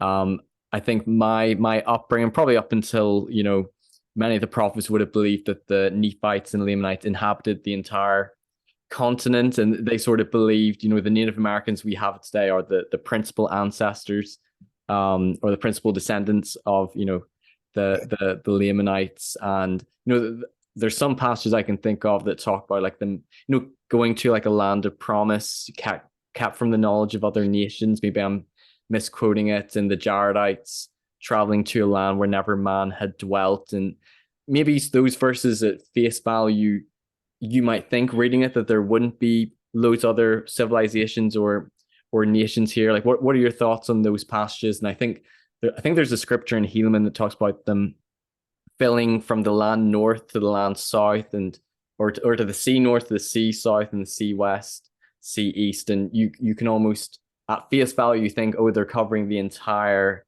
land or continent, which obviously doesn't hold up to science and there being other civilizations here. But what's your thought on those verses? Joseph Smith knew it took 8 days to walk from his house in New York to Harmony, Pennsylvania. you can traverse the entire Book of Mormon land in a few days. Do you think he was really so ignorant that he thought you could walk all the way from the tip of Argentina to Canada in a few days? I mean, let's get realistic about the text here. The entire Book of Mormon story takes place in a land that isn't much larger than Palestine, because it can be traversed in just a few days. We're talking about a very small area. Yeah, limited Moreover, geography model. yeah, and he would have been traversing. Joseph Smith traversed through a lot of sleet, hail, and snow, and you never get a mention of snow anywhere in the Book of Mormon. You get mentions of earthquakes and storms, but never a snowstorm that slows anybody down. The Book of Mormon, the way it presents its own geography, it's very clear. It's a fairly small area, Yeah. and there's no way to interpret the actual text as it's taking place. We get people who go north, okay? You never hear from them again. They just get lost. You get people who walk into the wilderness. They get lost. They walk for 2 days. They walk into a forest and they get lost. You ever been to Mesoamerica? You ever been to Tehuantepec? You ever been even Cozumel? Go to Cancun. Oh yes, And that's where we went on go, the honeymoon. yeah, go see Chichen Itza. Okay, you walk into the forest for 10 yards and you're never going to find your way out. It's so thick. Okay, I mean this very seriously. It is so thick you would get lost in no time at all. And so the climate that the Book of Mormon is describing and the kind of fauna and flora is not consistent with Joseph Smith's world. It's quite consistent with other parts of the world. Now, I have a kind of a unique view because Jacob says that they are on an isle of the sea. And he's quoting Isaiah saying they're on the isles of the sea. Some people will point out that the Hebrew term that is translated in Isaiah as isle could mean coastal area, could mean coast. But it gets translated in the King James Version as an isle, and Joseph Smith spoke English really well, and that's how he understood it. So I'm open to the possibility that what's taking place, it commences on an island and then moves to a more mainland position. Okay. Mm-hmm. But I'm not married to any particular geography of the Book of Mormon. I don't think we found where it occurred. I'm not against finding where it occurred. I just don't think we've actually been able to definitively locate anywhere that is actually. Do you think the John Sorens's sort of geography model sort of in like Panama sort of like, because I think Brant Gardner, he believes that's probably the best suitable location for the Book of Mormon. Obviously there's debate, not consensus among faithful scholars and apologists. I think for me it's a live option, but I'm not fully persuaded. There's nothing there that we could definitively say is related to the Book of Mormon. It makes sense. But let's admit this: it does make sense. It makes sense of the geography, and it makes sense of what we find there. And I think Brant Gardner's work is something that ought to be taken seriously. John Sorensen was a personal friend of mine. I knew him, very well. I liked him a great deal, by the way. What a wonderful guy. And I think that his presentation is one that ought to be seriously considered. And it's a live option. Is it a possibility? Yes, it is. Is it definitive? No. Yeah. And so it's one that I leave open as a possibility and an option. My view is I'm somewhat agnostic about it, but yeah, that's one possibility. Yeah. Right. Gotcha. And do you believe, because you sort of mentioned that Joe Smith would have known if it was, if they were traveling certain days from one part of the Book of Mormon, to the other side. But I read a quote the other day and it talked about when he was like traveling. I can't remember if this was Zion's camp. It might have been Zion's camp when they were traveling and going over all these mounds, and then they see, he says that self, the white Lamanite, and he believed that these were sort of like the Book of Mormon lands. And I know the Heartlanders would point to that Joseph Smith believed the Book of Mormon took place in North America. And I think some of the early saints and leaders believed it was almost like in the hemispheric model. But you don't think Joseph Smith thought that? He may well have thought that. I don't think he knew. Okay. Yeah. Or he didn't fully understand the text. Is that what you mean? Yeah. I think Joseph Smith is translating the text by the gift and power of God. Doesn't mean he knew where it occurred. Doesn't mean he understood Nephite military tactics doesn't mean that he could read and write Egyptian or Hebrew or anything else. And it certainly doesn't mean that he could have traversed the lands and told you how to get places in the Nephite country. Okay. Right, yeah. Bottom line is Joseph Smith was guessing because he had different views as to where he presented that it happened over time.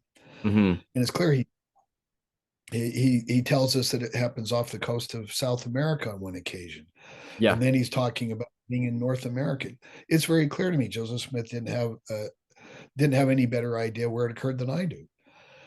Okay. So people want to say, well, Joseph Smith had this view. Well, he had various views, presented various ideas about where the Book of Mormon occurred.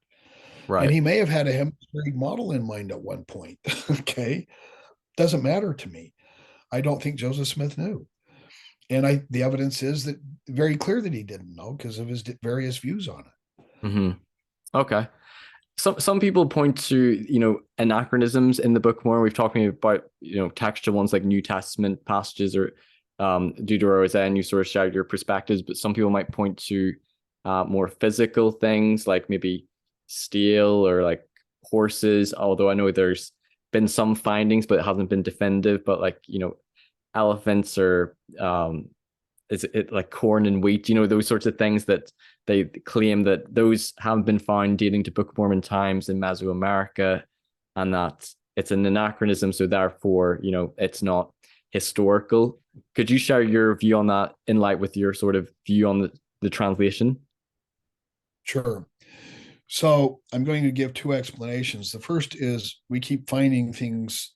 I mean, there were things I believed were anachronisms, and we found that they're really not because we keep finding things that we didn't think were there. Right. I'm convinced that the will was present in ancient America. I'm convinced that there, in fact, were mastodons that were. They only get mentioned with the jaredites, by the way. We know that mastodons were concurrent with humans because they actually have spears in mastodon and elephant bones. And so we know that humans and elephants were contemporaneous. I think that there is more than passable effect were present in the old world. But be that as it may, I think that John Sorensen's view of the fact that we're using loan words here to translate. So if I see a marsupial in Australia and all I've ever seen is, I see a marsupial, and I've seen possum in where Kentucky. I've seen possum in Kentucky, and I see a marsupial that looks like a possum in Australia. What am I going to call it?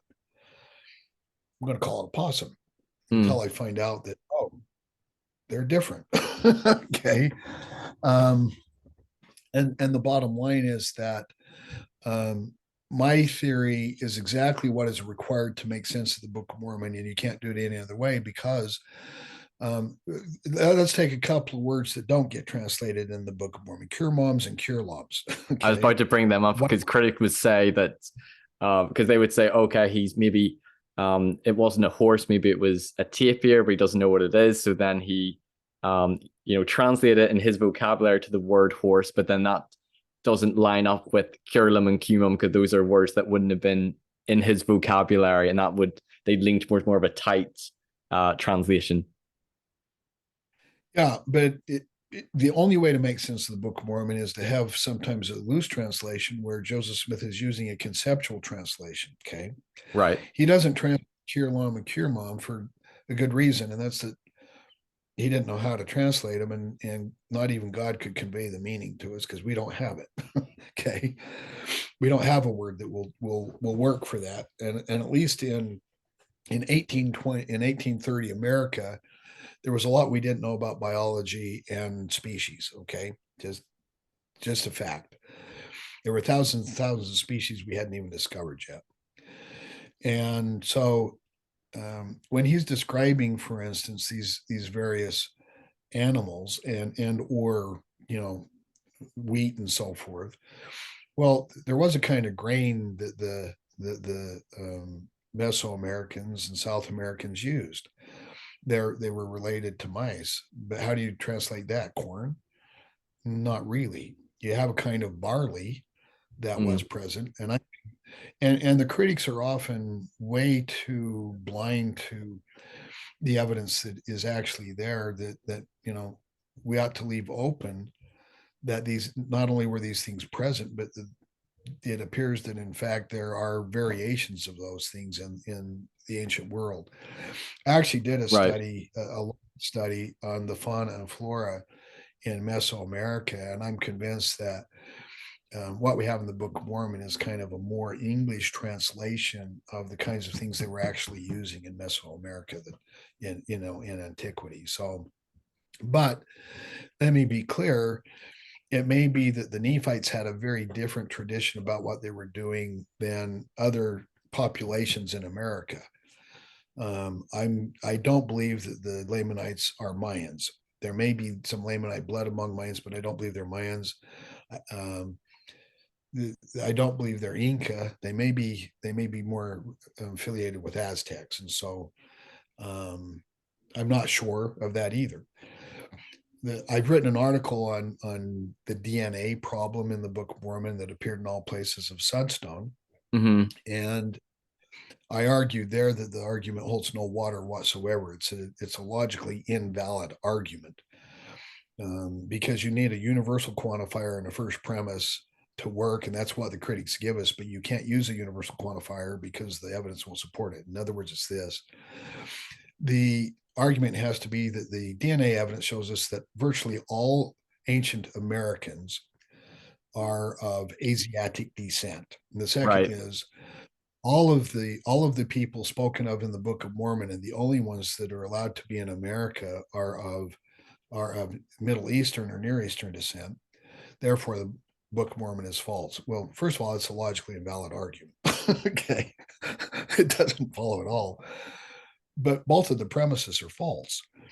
The Suppose truth it would be is the DNA. problematic if the Nephites and Lamanites were the principal ancestors of all the Native Americans. Then DNA would sort of debunk the Book of Mormon's story. But even before DNA came out, some scholars were looking at this, and this seems like it's a limited geography model, and that this is a small group of people amongst many other civilizations that were here, possibly explaining why we can't find the DNA.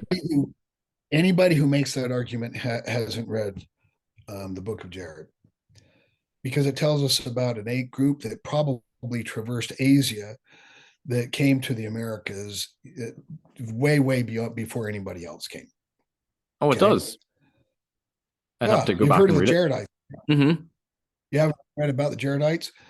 See the course that they traveled, it probably took them through Asia. Okay. Right, okay. And so you have this group probably picking up, and who knows how many years they're with, they have in Asia, but they come to this land. They're a very different group of people, and they arrive thousands and thousands of years before anybody else. Mm-hmm. And so, as I read the Book of Mormon, we ought to expect Asiatic blood is the most ancient source of DNA in the ancient Americas. But the Book of Mormon, as I've already said, and I have an article about this in Sunstone as well, the Book of Mormon clearly talks about others already being present when the others get here. Mm. They were not the only ones here. And I'll have to link that in the description and give that a read.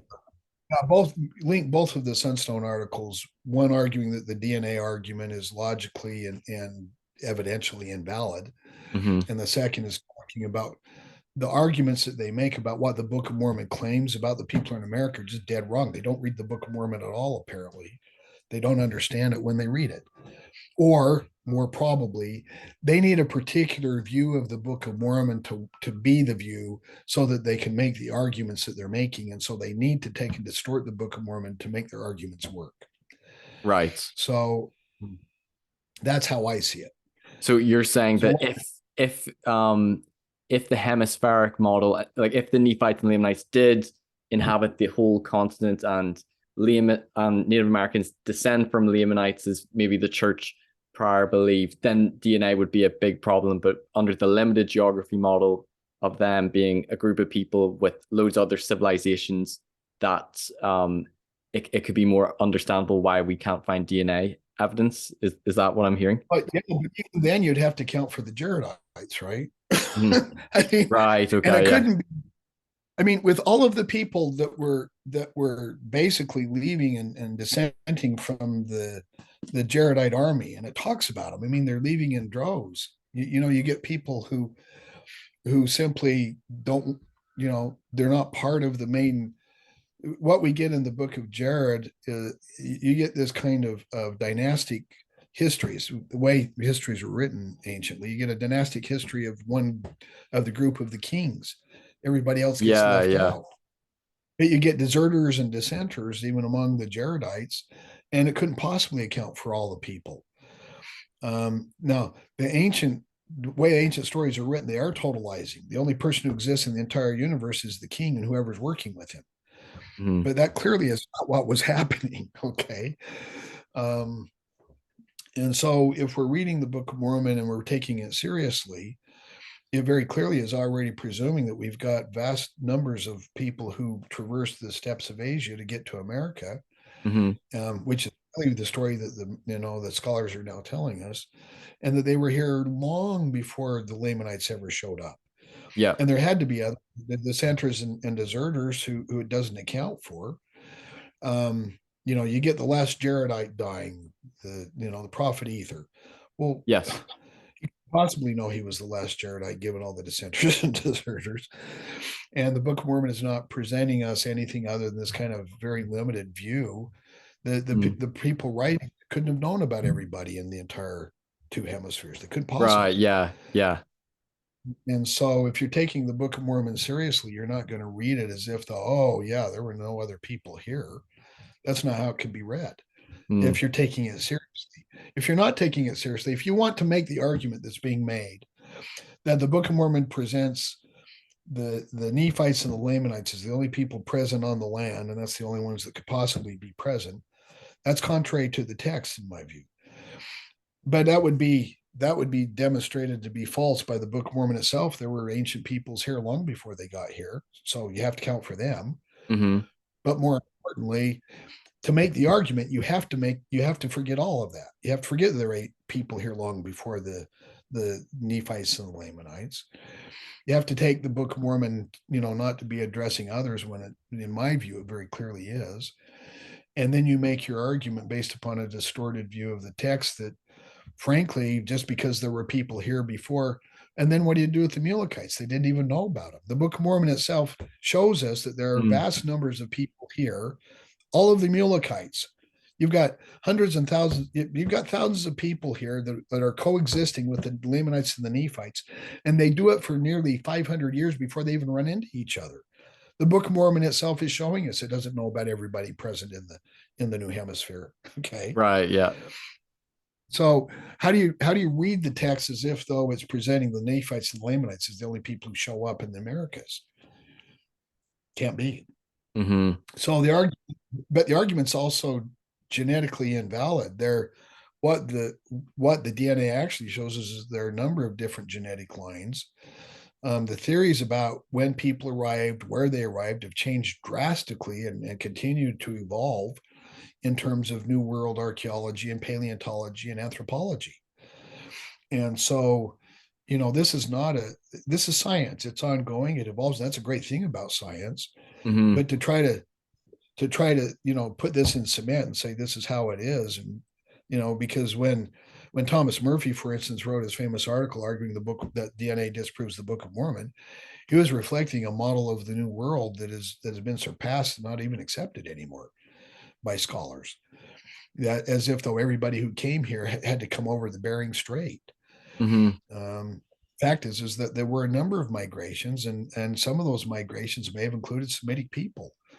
But clearly, you also had people coming from Nordic countries. You had people coming from a number of Asiatic countries, maybe even from Australia and the islands, and that's reflected. And let me point out, we have no clue what the DNA signature of circa or circa 6th century Jews would have been. Okay, We just don't know because there's been so much intermarrying and so forth. It's very hard to tell what would have Lehi and his family what would have their DNA signature looked like. The answer is we have no clue. Mm, So to tell me what their DNA signature has to be, that's a bad argument. right. Okay. Because isn't Lehi, he's a descendant of Joseph of Egypt. Doesn't he claim that Right. in um Manasseh. yes, yeah. Yeah. Yeah, he's not even Jewish. So another criticism I've heard from critics, and this is one I don't have expertise on, so but I want to ask you about it with reference to the Jaredites is, I've heard that some biblical scholars believe that the Tower of Babel story is like a ideological myth taken from the Babylonians, that it might not be literal history. And correct me if I get any of this wrong, but that Jared and the brother of Jared, that they come from the Great Tower, or the Tower of Babel, and then they travel over to the Americas, the Promised Land, and critics would point to, well, if they come from the Tower of Babel, but that's a myth, it's not real history. Does that call into questions, are the Jaredites real? Is it historical? And then the implications for the Book of Mormon narrative. What's your thoughts on that? And that's kind of childish thinking. Let me put it in context. It has to be clear to anybody who's studied it all that all languages on earth do not emanate from the Tower of Babel. Okay. Anybody who's thought 2 seconds about it knows that the Tower of Babel is at least in large part mythological. Mm-hmm. It's not the explanation for all the languages on the face of the earth. Okay. Period. But the Book of Ether isn't presenting Ether himself as somebody who came from the Tower of Babel. It's not presenting, the brother of Jared as if though he came from the Tower of Babel. He's a descendant of those people. If they didn't have that myth, they wouldn't truly be representing mythic knowledge in the ancient world, because virtually every ancient people had a flood story. Right. And Yeah. they had a story of dispersal of their people. And so if it didn't have some kind of an understanding of that sort, it couldn't be truly ancient in any respect.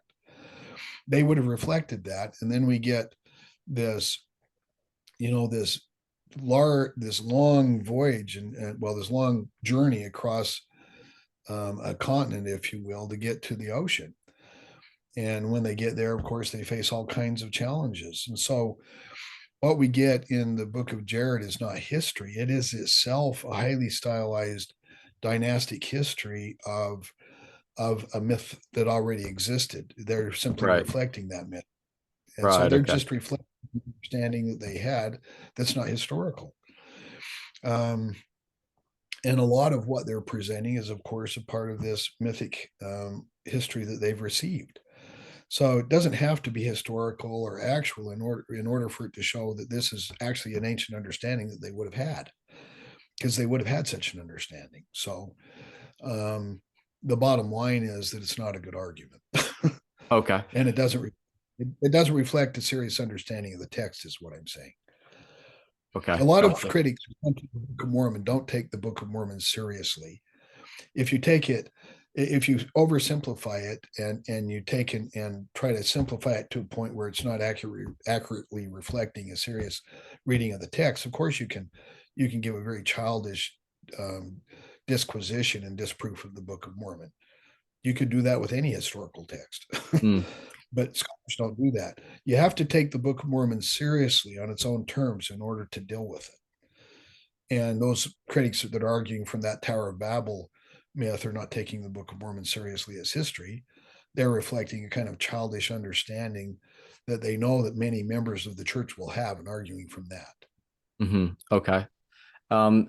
So some critics would point to other 19th century elements, and you might feel like your expansionist theory might account for this, but they might point to some of the sermons, the phraseology in the Book of Mormon has some parallels to 19th century Christianity or Protestant sermons, or Methodist sermons from maybe ministers that Joe Smith might have heard going to like revival camp meetings, or some of the conversion experiences of people in the Book of Mormon might be similar to, people at the revivals having their own conversion, and that he's maybe taking from what he's hearing at these sermons or people's conversion experiences, and that's reflected in the Book of Mormon's narrative. And people would say this is sort of a 19th century Protestant Christianity sort of a book. And other other elements like the similarities between Lehi's dream and Joseph Smith Sr.'s dream, and is he just borrowing from that? And does this just have Joseph Smith's fingerprints on it and clear that he is the author and he's taking it from his environment?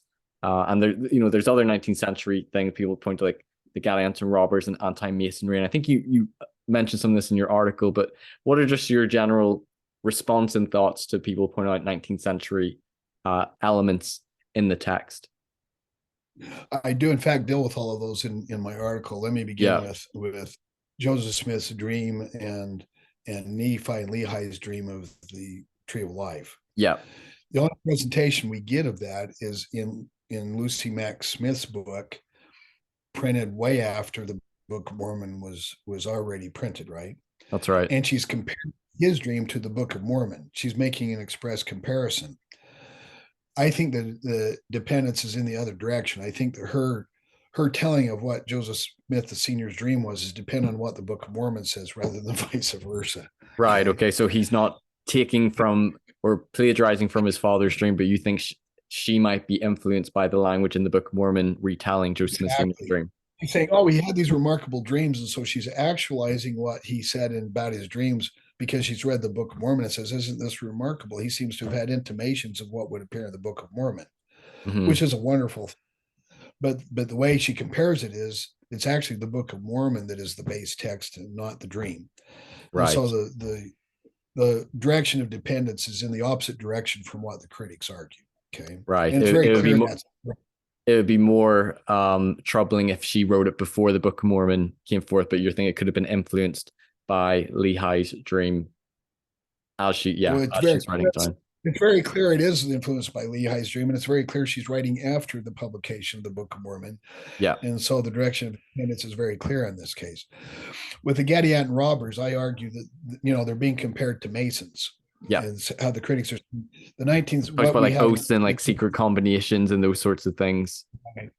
And the answer is, look, anybody who goes to Mexico today is going to find cartels that look a lot more like the Book of Mormon secret societies than they look like the Masons.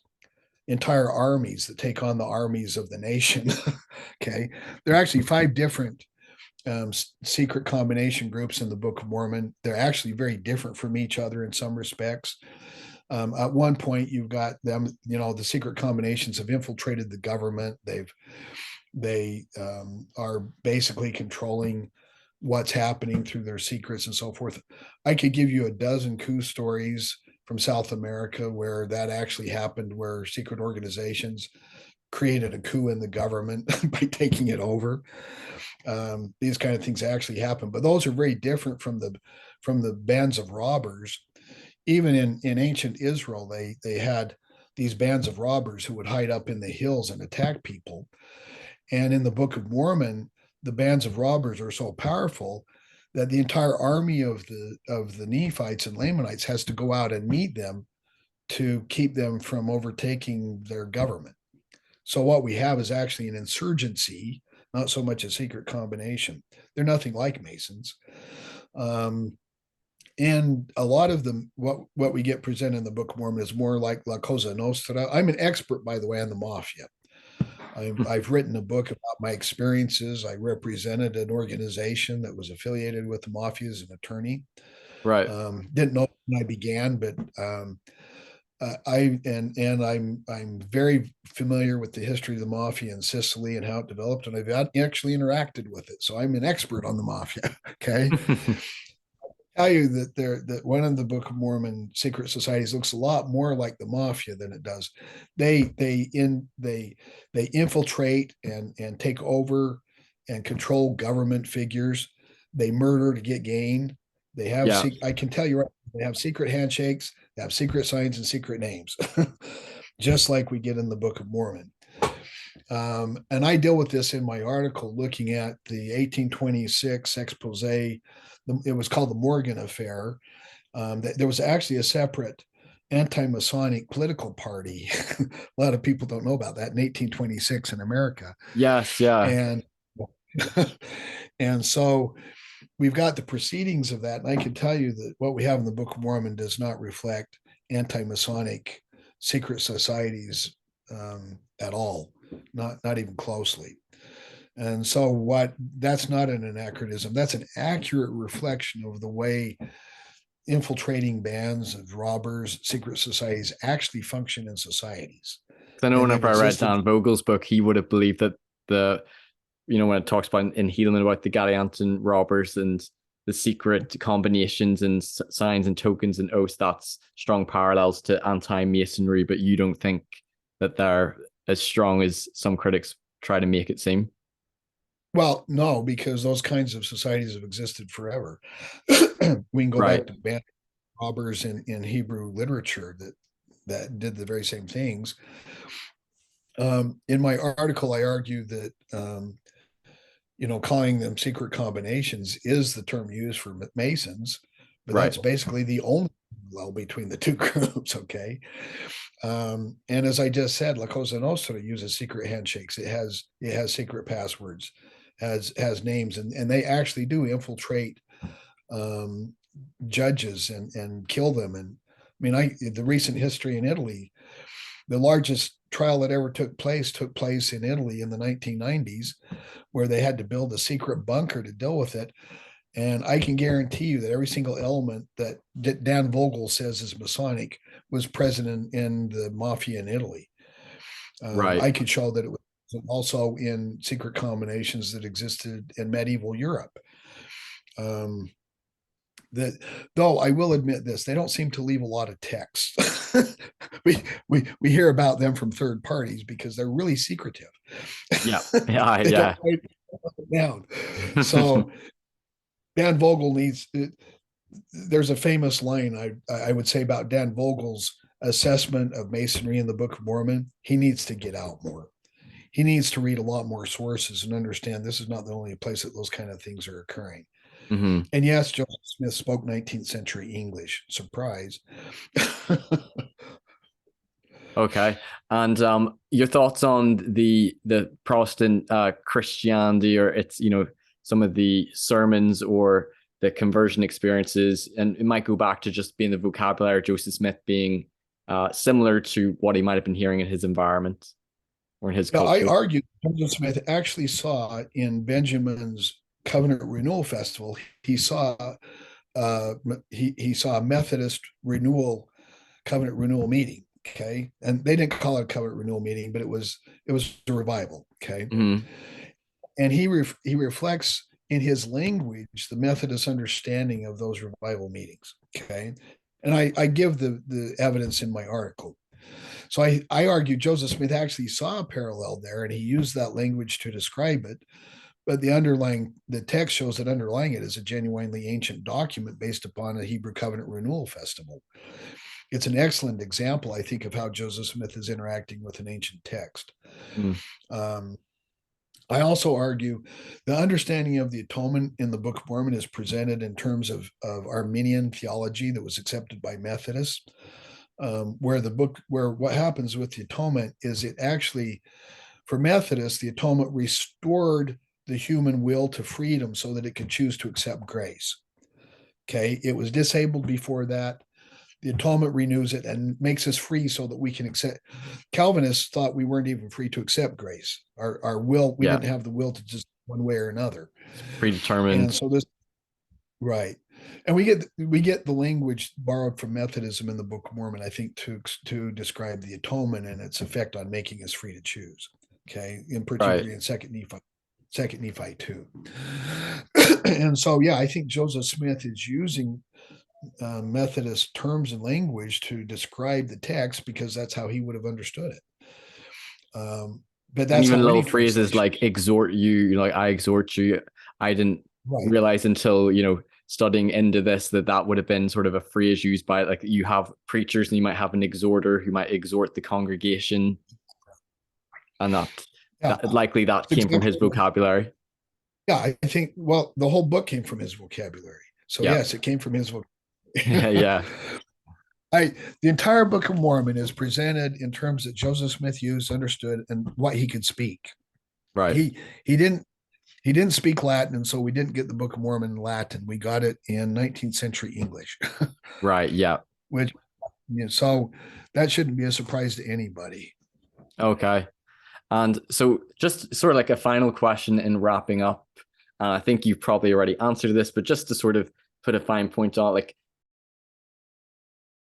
critics, would probably say like, there's King James Bible passages, there's textual anachronisms, maybe some physical anachronisms in the text, there's 19th century elements, Protestant Christianity and such. And they might say, why not just come to the conclusion that Joseph Smith is the author, and this is coming from him, and he's just dictating himself, and kind of like a sponge, or like just taking everything from his environment and then dictating it himself.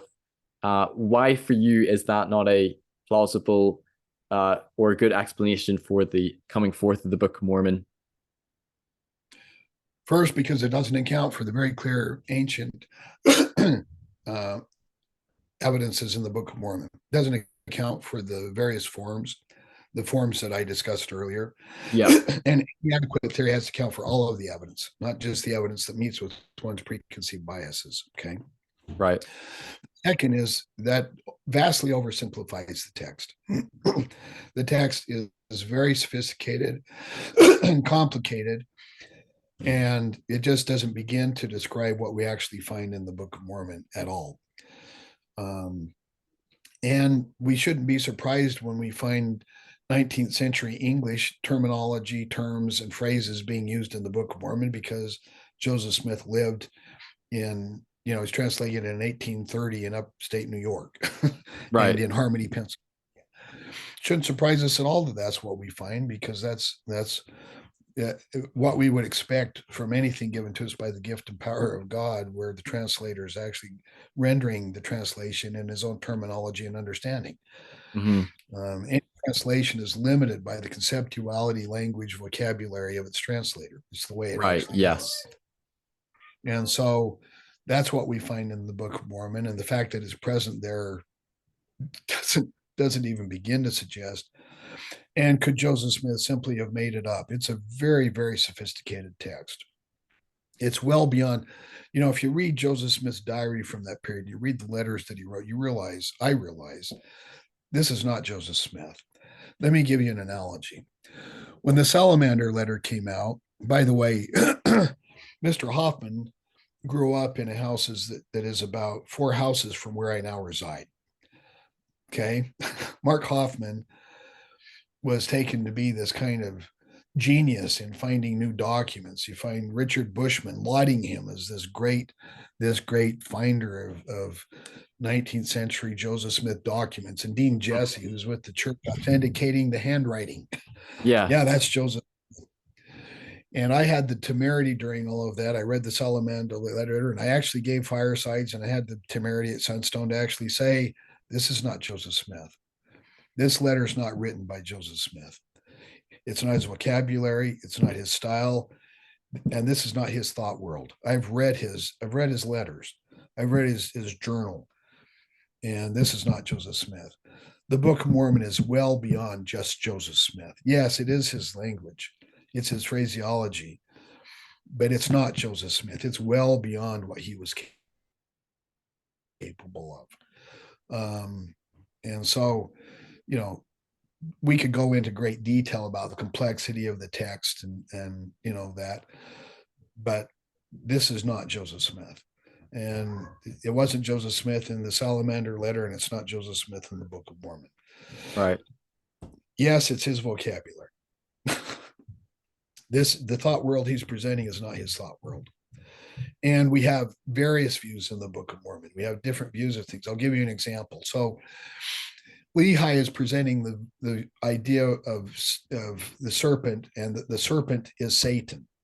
And he has to describe who Satan is. Okay. This is something that's new. And so we get this kind of identity between the serpent and Satan. This isn't something new that Lehi is actually doing for us, and he has to describe it. That's not something Joseph Smith would do. It was obvious to Joseph Smith that the serpent was Satan. It wasn't obvious to Lehi. I could go through the Book of Mormon and give a lot of examples where what is happening is dependent on what an ancient context. I gave you one. The understanding of the covenant and the relation to the land and the relation to the people when they're in exile is not something Joseph Smith could have grasped. it is perfectly reflected in Jacob's speeches that are very formulaic. They're covenant renewal speeches, and it perfectly grasped something that was well beyond Joseph Smith's ability to grasp. And the kinds of arguments, every time I run these kinds of arguments, I think are very facile. They don't take the Book of Mormon seriously, would be my argument. Right. And, it's like you didn't even realize that there were jaredites, or you didn't realize there were Mulekites, and you're making your argument as if though they never existed. That's really not very thoughtful. And that's the kind of thing I see when the critics are dealing with the Book of Mormon. They take and oversimplify it, they distort it, and then they make their argument with it. But I'm not denying that there are 19th century elements of the Book of Mormon, because there are.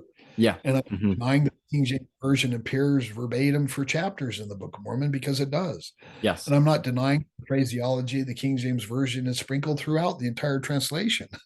It is. Yeah. And it's clear that Lehi and the people who are writing the Book of Mormon didn't have that. So the expression of the Book of Mormon is very clearly something that is given to us that reflects a 19th century view of vocabulary and reading, understanding of English. But that shouldn't be a surprise to anybody. That's exactly what Joseph Smith claimed, right? And your view of the expansionist theory of the translation is perhaps to incorporate the evidence. Members or believers would have to shift from perhaps a more, you might say, naive, view of a literal word for word translation from what it says on the gold plates, and that's what we have in the Book of Mormon text, and that doesn't take into account all the evidence and all the 19th century elements and King James Bible passages, and the expansionist theory sort of like it encompasses them all and sort of explains all that.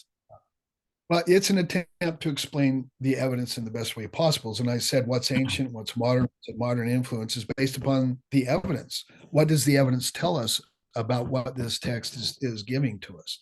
And so it's an evidence-driven type of a theory, as all theories ought to be. Yeah.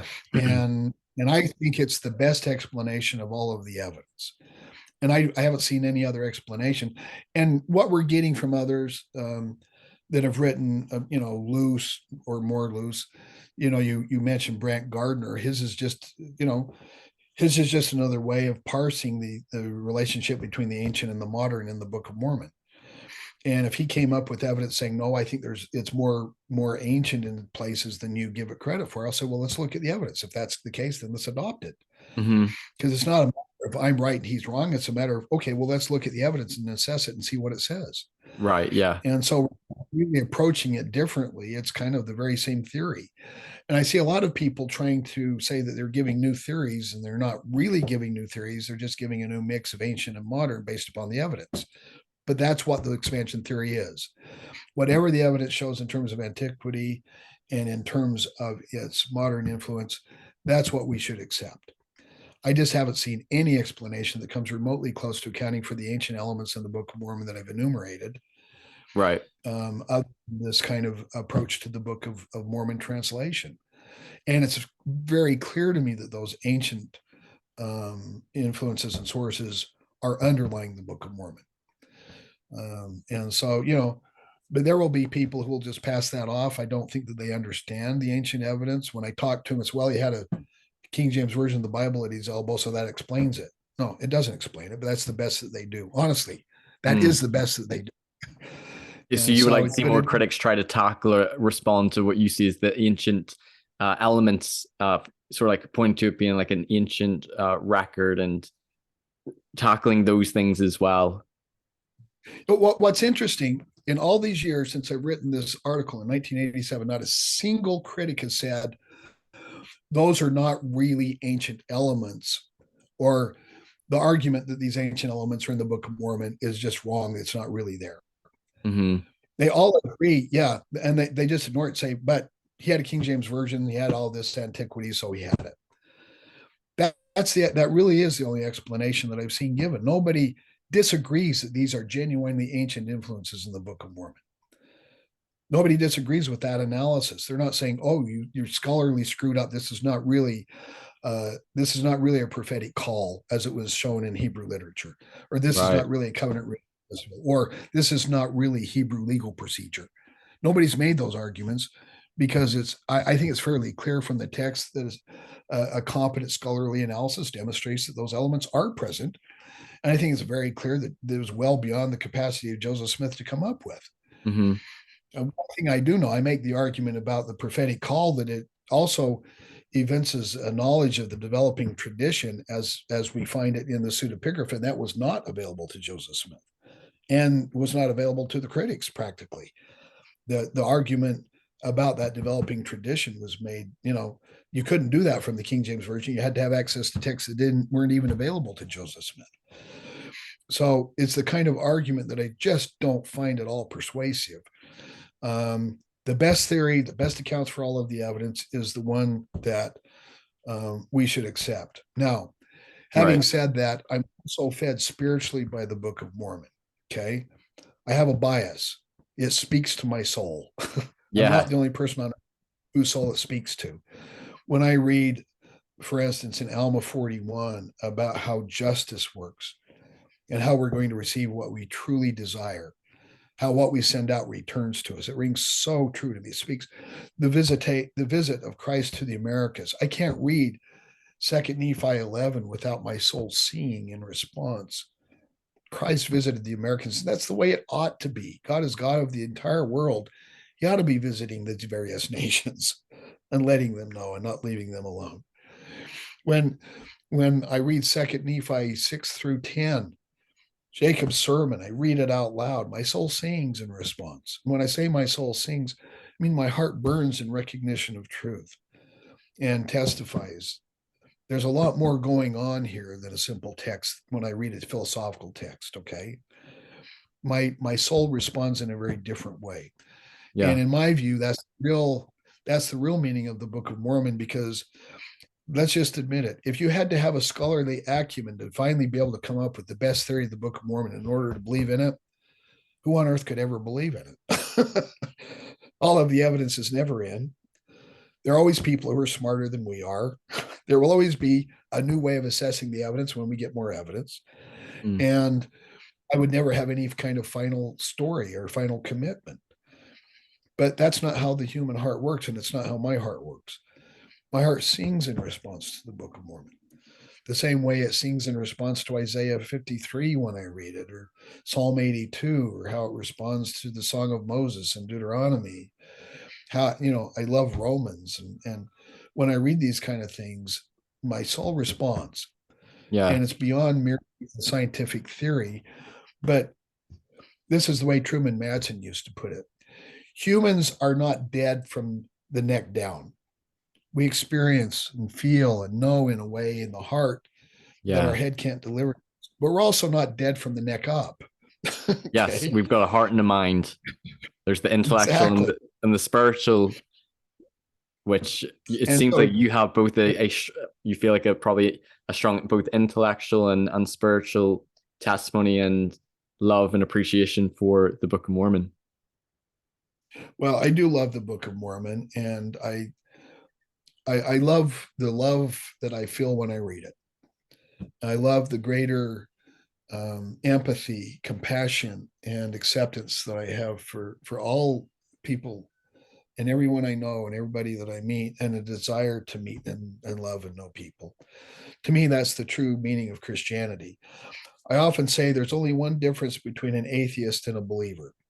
The atheist doesn't see God anywhere, and the believer sees God everywhere. And there's a big difference between a Christian and a non-Christian too.